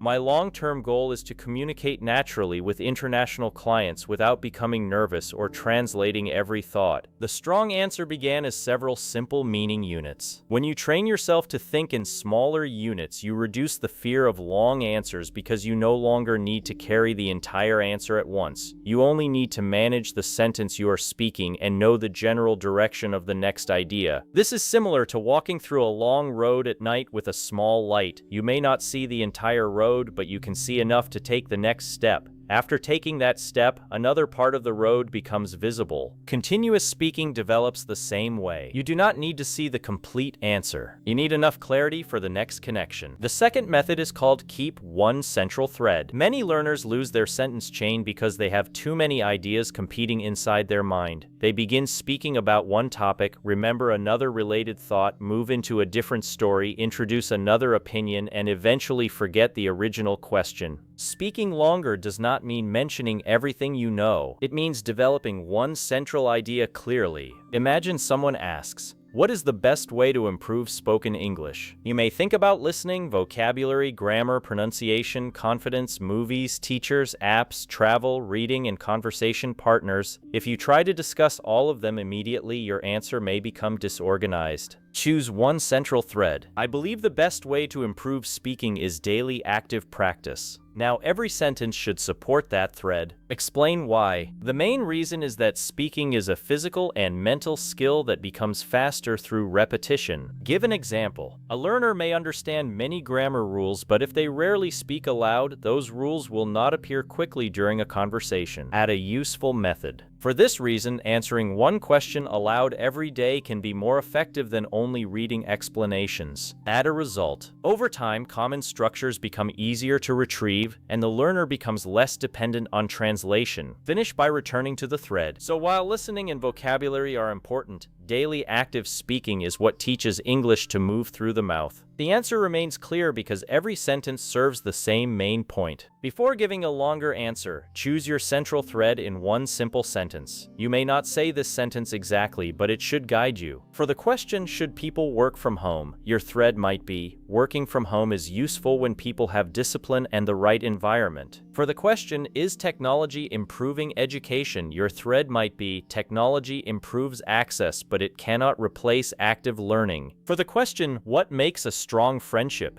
Your thread might be, trust grows through consistent actions, not only kind words. Once you have the thread, every reason, example, contrast, and result should remain connected to it. If an interesting thought appears but does not support the central thread, you do not need to use it. Fluency is not saying everything. Fluency is choosing what deserves to be said next. The third method is called build forward, not backward. Many learners destroy their flow because they keep looking backward at the sentence they just completed. completed. They think, was that grammar correct? Did I use the right word? Was my pronunciation strange? Should I repeat it? While their attention remains trapped in the past sentence, the next sentence has no space to develop. Connected speaking requires forward attention. After completing a sentence, quickly decide whether the listener understood your meaning. If the meaning is clear, move forward. You can review minor mistakes later. Suppose you say, "Yesterday I go to the office early." You immediately notice the tense mistake. You have two choices. You can panic, apologize, restart the story, and lose your direction, or you can correct it briefly. "Yesterday I went to the office early because I had an important meeting." Then continue. "When I arrived, I discovered that the meeting had been delayed, so I used the extra time to prepare my notes." The mistake did not control the story because you remained focused on what happened next. This does not mean grammar is unimportant. It means grammar correction must not become more important than communication during the act of speaking. You can create two separate modes. During communication mode, protect meaning and flow. During review mode, examine mistakes and improve them. When you mix both modes completely, you attempt to speak and edit at the same time, which makes every sentence feel heavy. Imagine trying to drive while constantly looking in the rearview mirror. The mirror is useful, but if you stare at it continuously, you cannot move safely forward. Grammar awareness is like that mirror. Check it when necessary, but keep your main attention on the road ahead. The fourth method is called use the listener as part of the chain. You are not speaking into an empty room during real conversations. The listener's expression, questions, reactions, and words provide information that can help your next sentence appear. A learner who is trapped inside their own mind may ignore these signals because they are too focused on producing perfect English. A connected speaker listens while speaking. Suppose you say, "I recently started waking up earlier." The listener responds, "Has it made a difference?" That question gives you the next direction. "Yes, especially in the way I begin my work. Before, I often felt rushed, but now I have enough time to plan the day calmly." The listener may then say, "I have tried that, but I always become tired after a few days." You can connect to their experience. "I had the same problem at first. I realized that waking up early only works when I also sleep earlier, so changing the evening routine was actually more important." The conversation develops because each person adds a link. This is important because some learners believe fluency means delivering long, uninterrupted speeches. Real conversational fluency is different. It includes listening, responding, asking, clarifying, agreeing, disagreeing, and building on what another person says. You can use phrases such as, "That is a good point because I had a similar experience when," "I understand what you mean, although what you said reminds me of," "I agree with the first part, but that raises another question." These phrases connect your thoughts to the listener's contribution. When you do not know what to say next, listen more carefully. The other person may have already given you the next link. The fifth method is called develop conversational curiosity. A sentence chain grows more naturally when you become genuinely curious about the topic instead of only trying to display good English. Suppose someone tells you, "I changed my job last month." A learner who is focused only on their own language may say, "That is nice." Then the conversation dies. A curious speaker notices several possible directions. Why did they change? How do they feel? What is different? Was the decision difficult? What have they learned? You might ask, "What made you decide to change?" After listening to the answer, respond, "That sounds like a difficult decision. Were you more worried about leaving the old job or beginning the new one?" The conversation continues because curiosity produces questions and questions produce ideas. Curiosity also improves your answers. When discussing your own experience, become curious about it. If you say, "Learning English has changed me," ask, "In what way? When did I first notice the change? What was difficult before? What can I do now? What has surprised me? What still needs improvement?" These questions help you discover content that was already inside your experience. You do not need a more interesting life to speak longer. You need to look more closely at the life you already have. Ordinary moments contain reasons, decisions, emotions, changes, consequences, and lessons. A simple journey to work can become a story. A difficult conversation can become a lesson. A small habit can become an explanation about discipline. A mistake can become a reflection about growth. A sentence chain becomes becomes easier when you stop judging whether your ideas are important enough and begin exploring what they mean. The sixth method is called create English before you need English. You cannot expect your brain to produce connected English under pressure if it never practices connected thinking during ordinary moments. You must bring English into your daily mental life. When you wake up, describe what you plan to do. I need to finish 2 important tasks today. The first one is preparing a report because it is due tomorrow. After that, I want to practice English for 20 minutes. If I complete these tasks early, I will have time to relax in the evening. While walking, describe what you notice. The road is busier than usual today. There may be more traffic because several schools are opening at the same time. Although the noise is uncomfortable, the weather feels pleasant, so the walk is still enjoyable. After completing a task, reflect on it. The task took longer than I expected because I had not organized the information properly.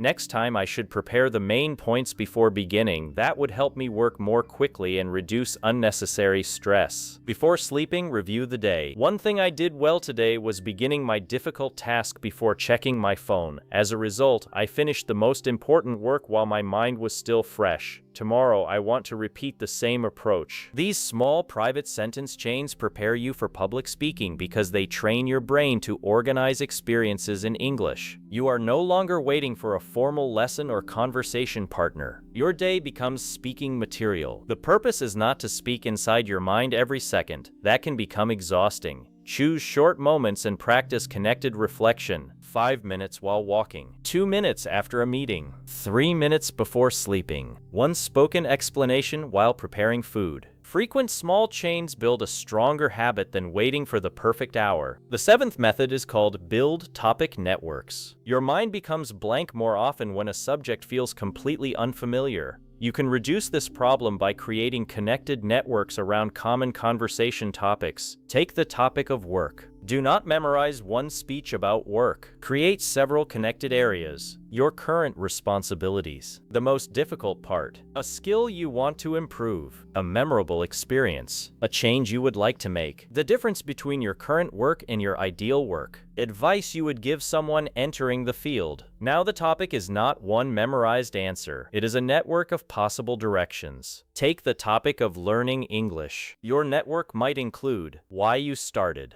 your biggest difficulty, a method that helped, a mistake you made, a goal for the future, the difference between understanding and speaking, how English could change your life. If someone asks an unexpected question, you can connect it to one part of the network. Question: what motivates you to continue learning English? You can use your future goal and personal experience. Question: what is the hardest part of English? You can use your biggest difficulty and the method that helped. Question: has technology improved your learning? You can connect technology with your daily method. Topic networks create flexibility because your knowledge is organized through relationships rather than memorized scripts. Begin with common areas such as family, work, education, health, technology, travel, habits, success, friendship, future goals. For each topic, create 5 or 6 personal directions. Speak about each direction for 1 minute, then combine several directions into longer answers. Do not memorize exact wording. Become familiar with the territory. When you know the territory, you can choose different roads. The 8th method is called create a natural beginning, middle, and end. Your sentence chain becomes stronger when you know what stage of the answer you are in. Many learners begin well but continue adding information without direction because they do not know how to move toward a conclusion. A complete answer often needs 3 stages. The beginning introduces the main idea. The middle develops it through reasons, examples, experiences, contrasts, or results. The ending summarizes the lesson, opinion, or next step. Suppose the question is, tell me about a habit that improved your life. Beginning: one habit that has improved my life is planning the following day before I go to sleep. Middle: I started doing this because I often woke up without knowing which task deserved my attention first.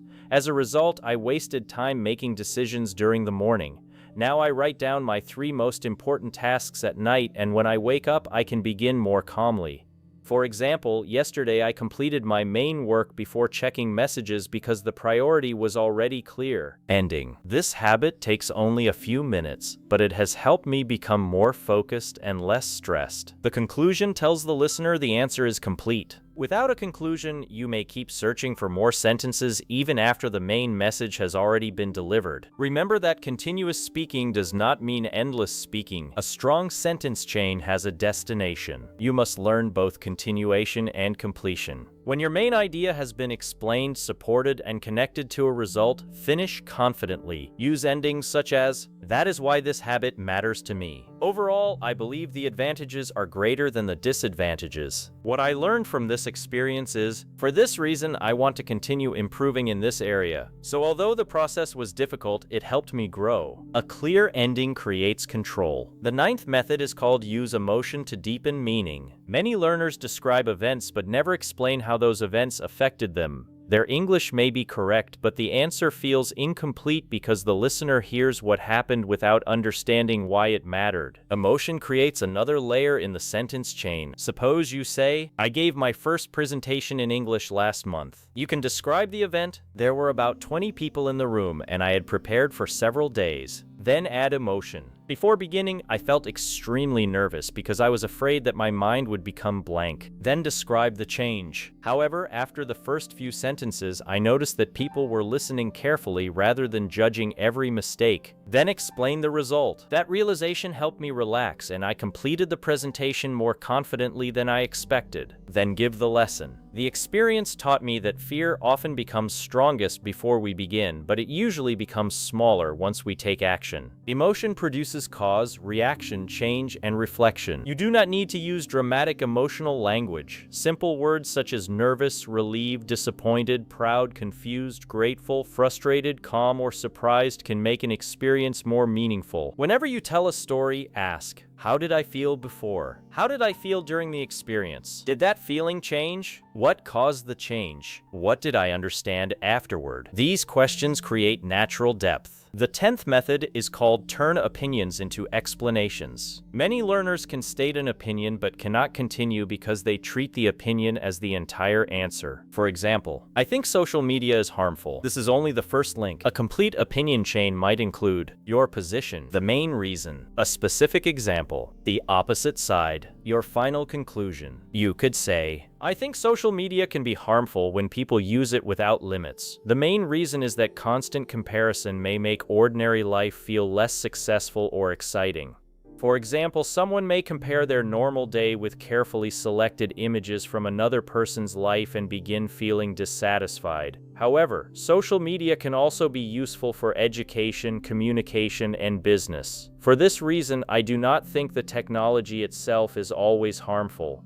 The real issue is how consciously people use it. The opinion becomes thoughtful because you explain rather than simply declare. Use this structure with common questions. Do you agree or disagree? Which option is better? Should people do something? Is this change positive or negative? What is the biggest problem? State your view clearly, but do not stop there. An opinion without a reason sounds unfinished. A reason without an example may sound weak. An example without a conclusion may lack direction. Connect them. The 11th method is called turn experiences into lessons. Stories become more powerful when they lead somewhere. Suppose you describe missing an opportunity because you were afraid to speak English. The event itself may be interesting, but the sentence chain becomes complete when you explain what changed afterward. You might say, "A few years ago, I attended a meeting where several people were speaking English. I understood most of the discussion, but when someone asked for my opinion, I gave a very short answer because I was worried about making mistakes.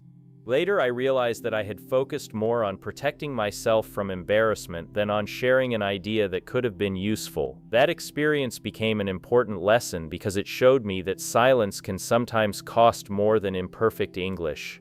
Since then, I have tried to speak even when my sentence is not completely perfect." The story produces a lesson, and the lesson produces a change. This structure is valuable for interviews, presentations, personal conversations, and storytelling. Use the sequence. What happened? What difficulty appeared? How did you react? What was the result? What did you learn? What changed afterward? A past experience becomes more meaningful when it influences the present. The 12th method is called speak through uncertainty. You will sometimes receive questions you have never considered. Your first reaction may be, I do not know what to say. You do not always need a finished opinion. You can think aloud honestly. Suppose someone asks, will artificial intelligence improve human creativity or weaken it? You may not have a strong position. You can begin. I have not thought deeply about this question, but my first reaction is that it could do both. Now explore one side. It may improve creativity by helping people generate ideas, organize information, or experiment more quickly. Then explore the concern. However, it could weaken creativity if people depend on tools to produce everything without developing their own thinking. Then give a balanced conclusion. So I believe the effect will depend on whether people use the technology as support or as a replacement for effort. You created a thoughtful answer without pretending to have complete certainty. Useful phrases include, I have not considered this before, but my first reaction is, I can see two possible sides. I would need more information. Although, at the moment, I would say, these phrases give your thinking a natural beginning. Uncertainty does not have to create silence. It can create exploration. The 13th method is called allow your language to be simple while your thinking becomes deep. One of the greatest traps in advanced learning is believing that every important idea requires advanced vocabulary. This belief makes learners reject simple sentences that could have protected their flow. A thoughtful answer can be built with ordinary language. Consider this idea. People often delay change because familiar pain feels safer than unfamiliar possibility. A learner may search for complex vocabulary and become stuck. The same idea can be expressed simply. People sometimes stay in a bad situation because they know what to expect. Change may offer a better future, but it also brings uncertainty, and uncertainty can feel frightening. The vocabulary is accessible, but the meaning is deep. Your English does not become powerful only through difficult words. It becomes powerful through clear connections. When speaking, ask, what is the simplest, clear way to express this? You can improve the vocabulary later. First, protect the meaning. Simple language allows your brain to continue. Continued speaking gives you experience. Experience gradually creates more natural vocabulary. Do not wait until every word is advanced before allowing your ideas to exist. The 14th method is called train transitions between different parts of an answer. Sometimes you know several useful points but cannot move smoothly between them. Transitions tell the listener why the next idea is appearing. Suppose you are discussing city life. You begin with an advantage. One advantage of city life is access to more career opportunities. Now you want to discuss education. Career opportunities are not the only benefit. Large cities also offer more educational options, including universities, professional courses, and training centers. Now you want to introduce the disadvantage. However, these opportunities often come with higher costs and a more stressful lifestyle. Now you want to add personal preference. For this reason, I would prefer to live near a large city rather than directly in its busiest area. Each transition creates logic. Useful transition patterns include, another reason is, beyond that, this leads to, at the same time. However, there is another side. This is especially important because, from a personal point of view, for this reason, the larger lesson is, you do not need to use formal transitions in every sentence. The connection should sound natural. The purpose is making the listener understand how one section relates to another. A transition is a signpost. It tells the listener whether you are adding, contrasting, explaining, giving an example, or concluding. When your own mind knows the direction, the next sentence becomes easier. The 15th method is called create a speaking identity. This may be the most important transformation in the entire audiobook. Many learners carry an identity that says, I understand English, but I am not a speaker. I can speak only when I prepare. I always become blank. My grammar is too weak. I am a shy person. I am not naturally good at languages. These statements become instructions. When you repeat them for years, your mind begins expecting failure before the conversation starts. You notice every pause as evidence. You ignore every successful sentence because it does not match the old identity. You do not need to lie to yourself by saying, my English is perfect. You need a more accurate and useful identity. I am training myself to continue. I can express an idea even when the sentence is not perfect. I know how to recover when I lose a word. Every conversation is practice. I can build a longer answer one small idea at a time. My English becomes stronger through use. These statements are supported by action. Every time you add a reason, you reinforce the identity of a connected speaker. Every time you give an example, you prove that you can develop an idea. Every time you recover after a blank moment, you weaken the belief that silence controls you. Every time you finish a complete answer, you create evidence. Identity is not changed by repeating positive words without action. Identity changes when repeated action creates a new story about who you are. You once told yourself, "My next sentence never comes." Now you begin telling yourself, "When the next sentence feels missing, I know where to look." Look for the reason. Look for the detail. Look for the example. Look for the contrast. Look for the result. Look for the memory. Look for the lesson. Look for the next step. The sentence is not always immediately available, but the direction is. The 16th method is called build confidence through evidence, not imagination. Many learners wait to feel confident before entering conversations, but confidence rarely arrives through waiting. It grows from remembered evidence. You need proof that you can continue. Create a speaking progress record. At the end of each practice session, note one success. I spoke for 2 minutes without restarting. I explained a missing word. I gave a useful example. I corrected a mistake calmly. I answered an unexpected question. I used contrast naturally. I finished with a clear conclusion. These small victories may not feel dramatic, but they change what your brain expects. Before an important conversation, do not only remember your past failures. Review your evidence. You have already continued after mistakes. You have already explained difficult ideas with simple words. You have already spoken longer than you could several months ago. Confidence is not the belief that you will never struggle. It is the memory that you have struggled before and still found a way forward. The 17th method is called practice under gradually increasing pressure. Speaking alone is useful because it gives you space to build the chain, but real conversations create additional pressure. Someone is listening, responding, interrupting, or waiting. You must gradually introduce that pressure into your practice. Begin with private speaking. Record 1-minute answers, then record without preparing. Next, send a short voice message to someone you trust. Then practice with a conversation partner. After that, participate in a small group.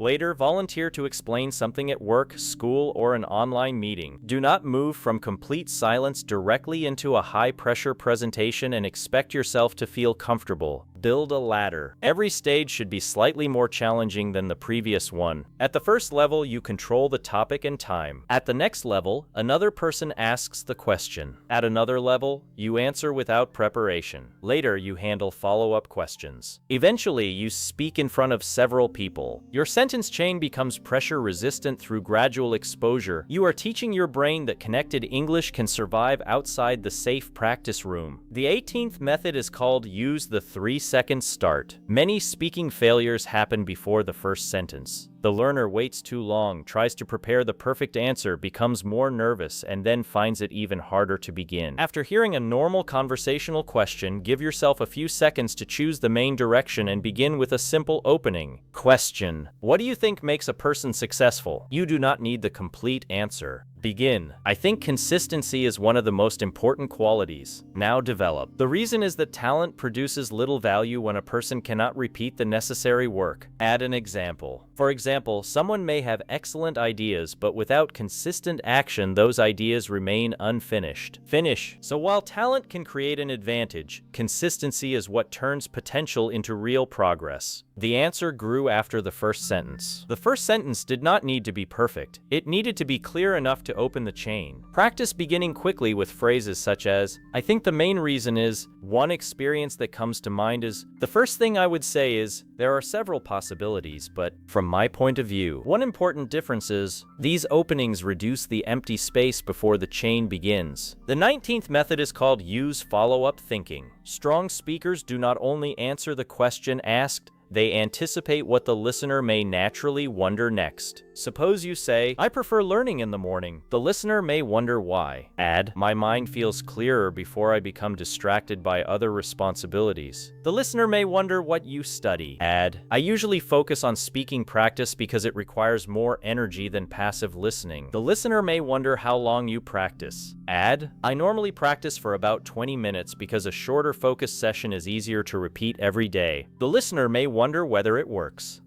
Since creating this routine, I have noticed that my answers appear more quickly during conversations. You are not reading the listener's mind, you are following the natural questions created by your own statements. After each sentence, ask, what might the listener want to know now? Why? How? When? What kind? What happened? Did it work? What do you think about it? This creates answers that feel complete because you provide the information people naturally need. The 20th method is called learn to shift the chain without breaking it. Real conversations change direction. Someone may introduce a new question before you finish your original point. A story may remind you of another subject. You may realize that a different idea is more relevant. You need transitions that allow the chain to turn. Suppose you are discussing online education and the listener asks about motivation. You can say, that connects to another important issue, which is self-discipline. Online learning provides flexibility, but that flexibility can become a problem when learners do not have a clear routine. You accepted the new direction while preserving the connection. Suppose you are describing a difficult job and want to move toward what you learned. Although the experience was stressful, it taught me something valuable about communication. Suppose you are discussing a disadvantage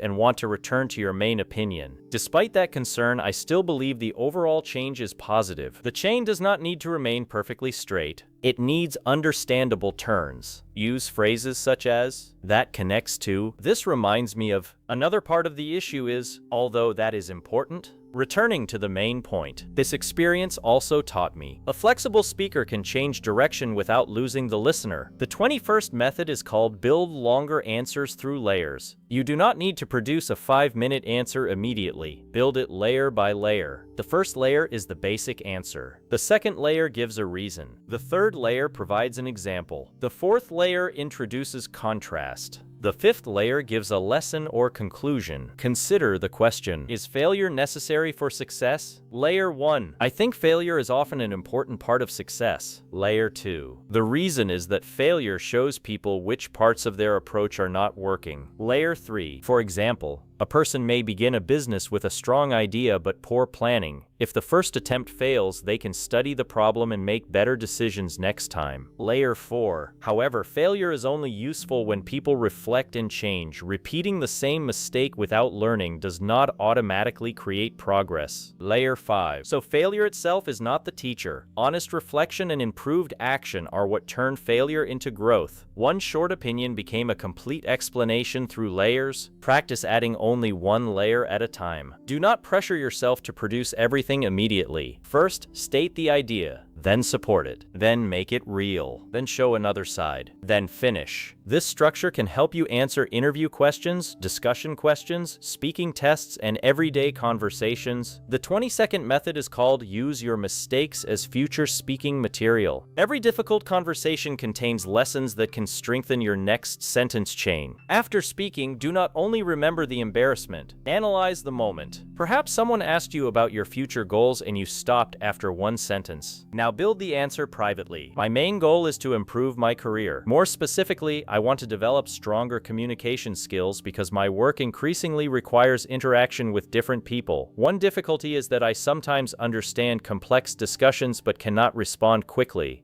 For this reason, I have started practicing longer spoken answers every day. My long-term aim is to speak clearly enough that my ideas are judged by their value rather than limited by my hesitation. The next time the topic appears, your mind will have a stronger network. Perhaps you forgot a word during a story. Practice 3 ways to explain it. Perhaps you became confused by a follow-up question. Create several possible follow-up questions and answer them. Perhaps your answer had no conclusion. Practice ending it in one sentence. Every failure can become training material. Do not waste difficult moments by using them only to criticize yourself. Repair them. A repaired mistake becomes a new skill. The 23rd method is called create a 30-day sentence chain transformation. For the first 5 days, practice 5 link chains using simple personal topics. Speak about your morning, your work, your favorite food, a habit, or a recent experience. Focus only on connecting the first sentence to 5 more sentences. During days 6 to 10, use the 5 speaking bridges: reason, detail, example, contrast, and result.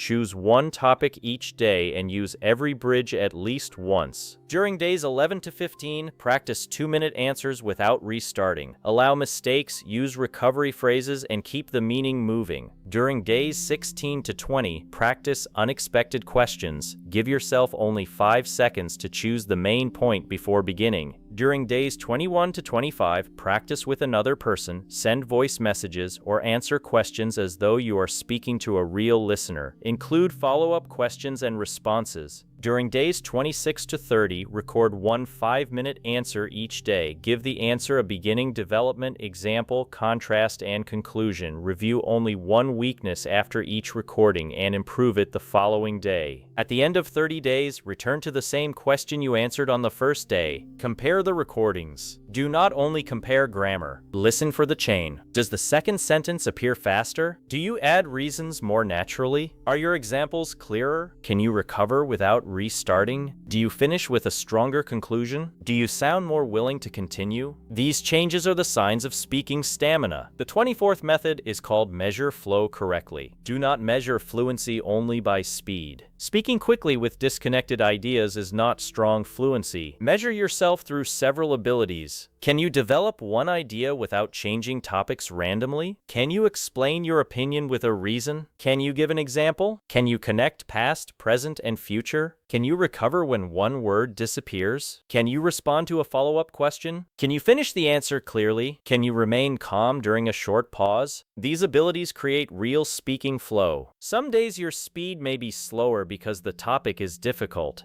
That does not mean you have lost progress. A thoughtful answer may require time. Your goal is not racing through English. Your goal is guiding meaning without becoming trapped. The 25th method is called let repetition create automaticity. At the beginning, you may consciously think, now I need a reason. Now I should give an example. Now I need a result. This may feel mechanical, but it is a temporary stage. When learning to drive, a person consciously thinks about the mirror, the steering wheel, the brakes, the road, and the speed. With practice, many of these actions become automatic, allowing attention to move toward the larger journey. Sentence chaining develops in the same way. You consciously practice connectors until they become natural. You consciously practice examples until your mind begins producing them automatically. You consciously practice recovery until a missing word no longer creates panic. You consciously practice conclusions until you can feel when an answer is complete. Do not reject structured practice because it does not immediately feel natural. Natural speaking is often built through unnatural repetition. The repetition gradually disappears inside the skill. One day you will use, for example, without planning it. You will compare the past and present without thinking about contrast. You will say what I mean is, and recover before fear has time to appear. You will answer for 3 minutes and only afterward realize that you used the complete sentence chain. That is automaticity. The 26th method is called protect the chain from perfectionism. Perfectionism often disguises itself as a desire for improvement, but during conversation it can become a form of fear. It says, do not speak until the sentence is perfect. Do not continue if the grammar may be wrong. Do not use simple words because they may sound weak. Do not tell the story unless you can tell it beautifully. The result is silence. Improvement says something different. Speak clearly with the English you have. Notice the weakness afterward. Practice a stronger version. Return to the conversation with more experience. Perfectionism demands success before practice. Improvement uses practice to create success. You must decide which voice will control your speaking. When the next sentence appears in simple language, do not reject it while waiting for an advanced version. Use the simple sentence. It keeps the chain alive. Once the meaning is moving, better language may follow. The 27th method is called learn to trust ordinary English. Many meaningful conversations are built from ordinary words. Consider this answer. I used to believe confidence would come before I started speaking, but I eventually realized that confidence came after I repeated the difficult action many times. At first, every conversation felt uncomfortable. However, each time I continued after a mistake, the fear became slightly smaller. Now I understand that confidence is not the absence of nervousness. It is the decision to continue even while nervousness is present. There are no extremely difficult words, but the answer carries a clear and useful idea. Your goal is not sounding like a dictionary. Your goal is sounding like a human being with something real to communicate. Ordinary English becomes powerful when it carries honest meaning through clear connections. Trust it. The 28th method is called prepare for real situations, not only practice topics. Think about where you truly need connected English. Perhaps you need it during job interviews. Practice questions about experience, strengths, problems, teamwork, decisions, and future goals. Perhaps you need it in meetings. Practice agreeing, disagreeing, clarifying, giving updates, explaining delays, and suggesting solutions. Perhaps you need it while traveling. Practice asking for help, explaining a problem, describing what you need, and responding to unexpected questions. Perhaps you need it socially. Practice introducing yourself, discussing interests, telling short stories, and asking follow-up questions. Your sentence chain training becomes more powerful when it connects to your real life. Do not only practice, what is your favorite color? Practice the conversations that matter. Ask yourself, where does my English usually stop? Build chains for those moments. The 29th method is called speak with purpose, not only duration. You may be able to speak for 5 minutes, but longer speech is not automatically better. Every answer should have a purpose. Are you trying to explain, persuade, describe, compare, tell a story, solve a problem, share a feeling, give advice? Once you understand the purpose, the structure becomes clearer. If your purpose is explaining, use reason, process, example, and result. If your purpose is comparing, discuss similarities, differences, advantages, and preference. If your purpose is storytelling, use setting, event, problem, reaction, result, and lesson. If your purpose is giving advice, describe the problem, explain the cause, suggest actions, and state the possible benefit. Purpose gives the chain direction. Without purpose, you may continue speaking but not move anywhere. Before a longer answer, ask, what do I want this answer to accomplish? Then choose the links that support that purpose. The final method is called become the person who continues. This entire audiobook began with one painful experience. You can make one English sentence, but the next one does not come. Perhaps this has happened hundreds of times. You begin confidently and then disappear into silence. You know the idea but cannot release it. You hear another person speaking easily and wonder why your own thoughts feel trapped. You may have blamed your vocabulary, grammar, memory, personality, education, or intelligence. Now you understand that the missing sentence was not always missing. Sometimes it needed a reason. Sometimes it needed an example. Sometimes it needed a familiar pattern. Sometimes it needed a smaller idea. Sometimes it needed a short pause. Sometimes it needed simpler vocabulary. Sometimes it needed a personal experience. Sometimes it needed recovery rather than perfection. The person who continues is not someone who never struggles. It is someone who no longer treats struggle as the ending. When a word disappears, this person describes it. When grammar becomes uncertain, this person chooses a simpler structure. When the idea becomes unclear, this person returns to the main point. When the listener looks confused, this person explains it differently. When a mistake appears, this person corrects it calmly or continues. When the answer feels complete, this person finishes with confidence. This is the identity you are building. You do not need permission to call yourself an English speaker only after reaching perfection. You become an English speaker every time you use English to carry real meaning from your mind to another person. The message may be simple. The pronunciation may not be perfect. The grammar may contain mistakes, but the meaning moves. That movement is speaking. Before finishing this final chapter, complete one last exercise. Choose the question. How do I want my English to change during the next year? Begin with one clear sentence. I want my English to become more natural and continuous. Add the reason.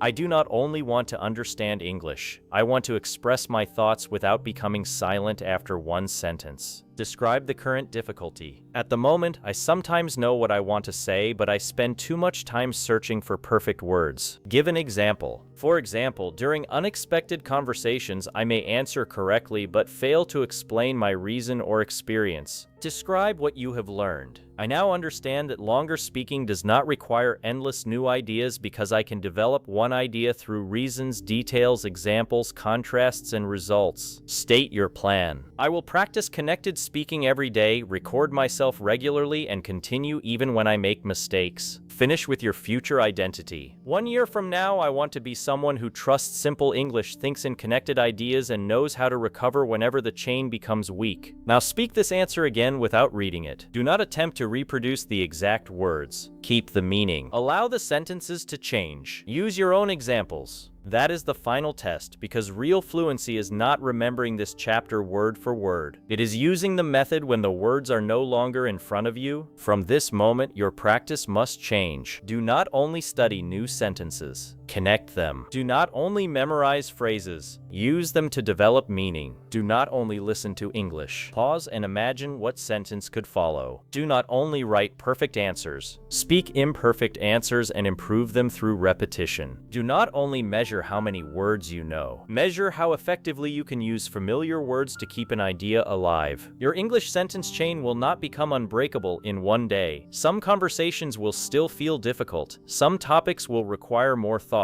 Some listeners will speak quickly. Some words will disappear at the wrong moment. But the old silence no longer needs to control you. You now have bridges. You have patterns. You have questions. You have recovery tools. You have structures. You have a daily workout. Most importantly, you have a new understanding of what fluency truly means. Fluency is not producing endless perfect sentences without hesitation. Fluency is remaining connected to meaning. It is beginning before the entire answer is ready. It is developing one thought instead of abandoning it. It is recovering when the road changes. It is using simple language when advanced language does not appear. It is listening to the other person and allowing their words to guide your response. It is completing an idea and knowing when to finish. One day, someone will ask you a question you did not prepare for. You will feel the old hesitation for a moment, but instead of becoming silent, you will choose one clear starting point. You will state the idea. The idea will create a reason. The reason will create an example. The example will remind you of an experience. The experience will reveal a lesson. The lesson will lead to a conclusion. Your second sentence will arrive, then your third, then your fourth. You may not notice the chain while it is happening because it will no longer feel like a technique. It will feel like your voice. That is the final destination of the English sentence chain. Not memorized fluency, not perfect fluency, not robotic fluency. Natural, flexible, human communication in which your ideas no longer die after one sentence. So the next time you speak English and complete your first thought, do not prepare yourself for silence. Remain with the meaning. Ask what has not been explained. Choose one bridge. Trust the next small idea. Then speak it. Because your first sentence was never meant to stand alone. It was meant to open the door, walk through it, connect the next thought, and become the speaker who continues. You have now reached the end of the English sentence chain, but this is not where your speaking journey ends. This is where the silence that once controlled your English begins to lose its power. For a long time, you may have believed that your mind became empty after one sentence because you did not know enough vocabulary, your grammar was too weak, or you were simply not talented enough to speak fluently. But now you understand the truth. Your English was not missing.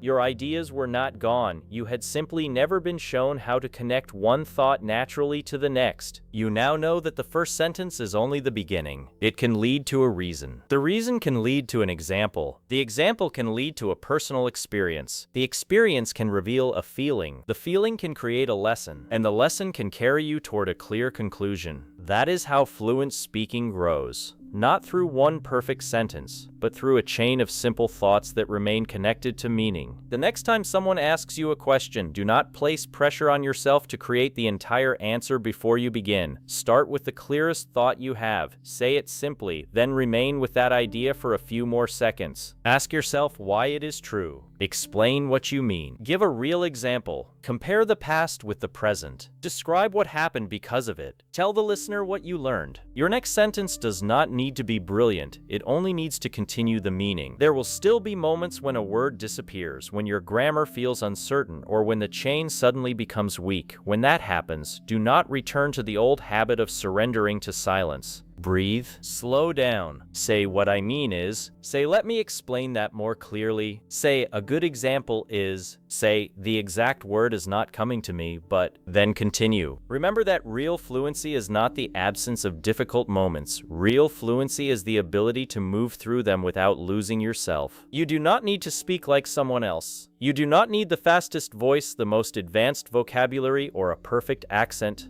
You need a voice that trusts simple English enough to keep going. Every time you connect one sentence to another, you are teaching your brain a new habit. Every time you continue after a mistake, you are weakening fear. Every time you explain a missing word, you are making your English more flexible. Every time you give a longer answer without memorizing it, you are becoming the speaker you once believed you could never become. Do not underestimate small daily practice. One connected answer today may feel ordinary, but repeated every day, it changes the way your mind organizes language. The bridges that once felt like techniques will slowly become automatic. Reasons will appear faster. Examples will come naturally. Stories will become easier to organize.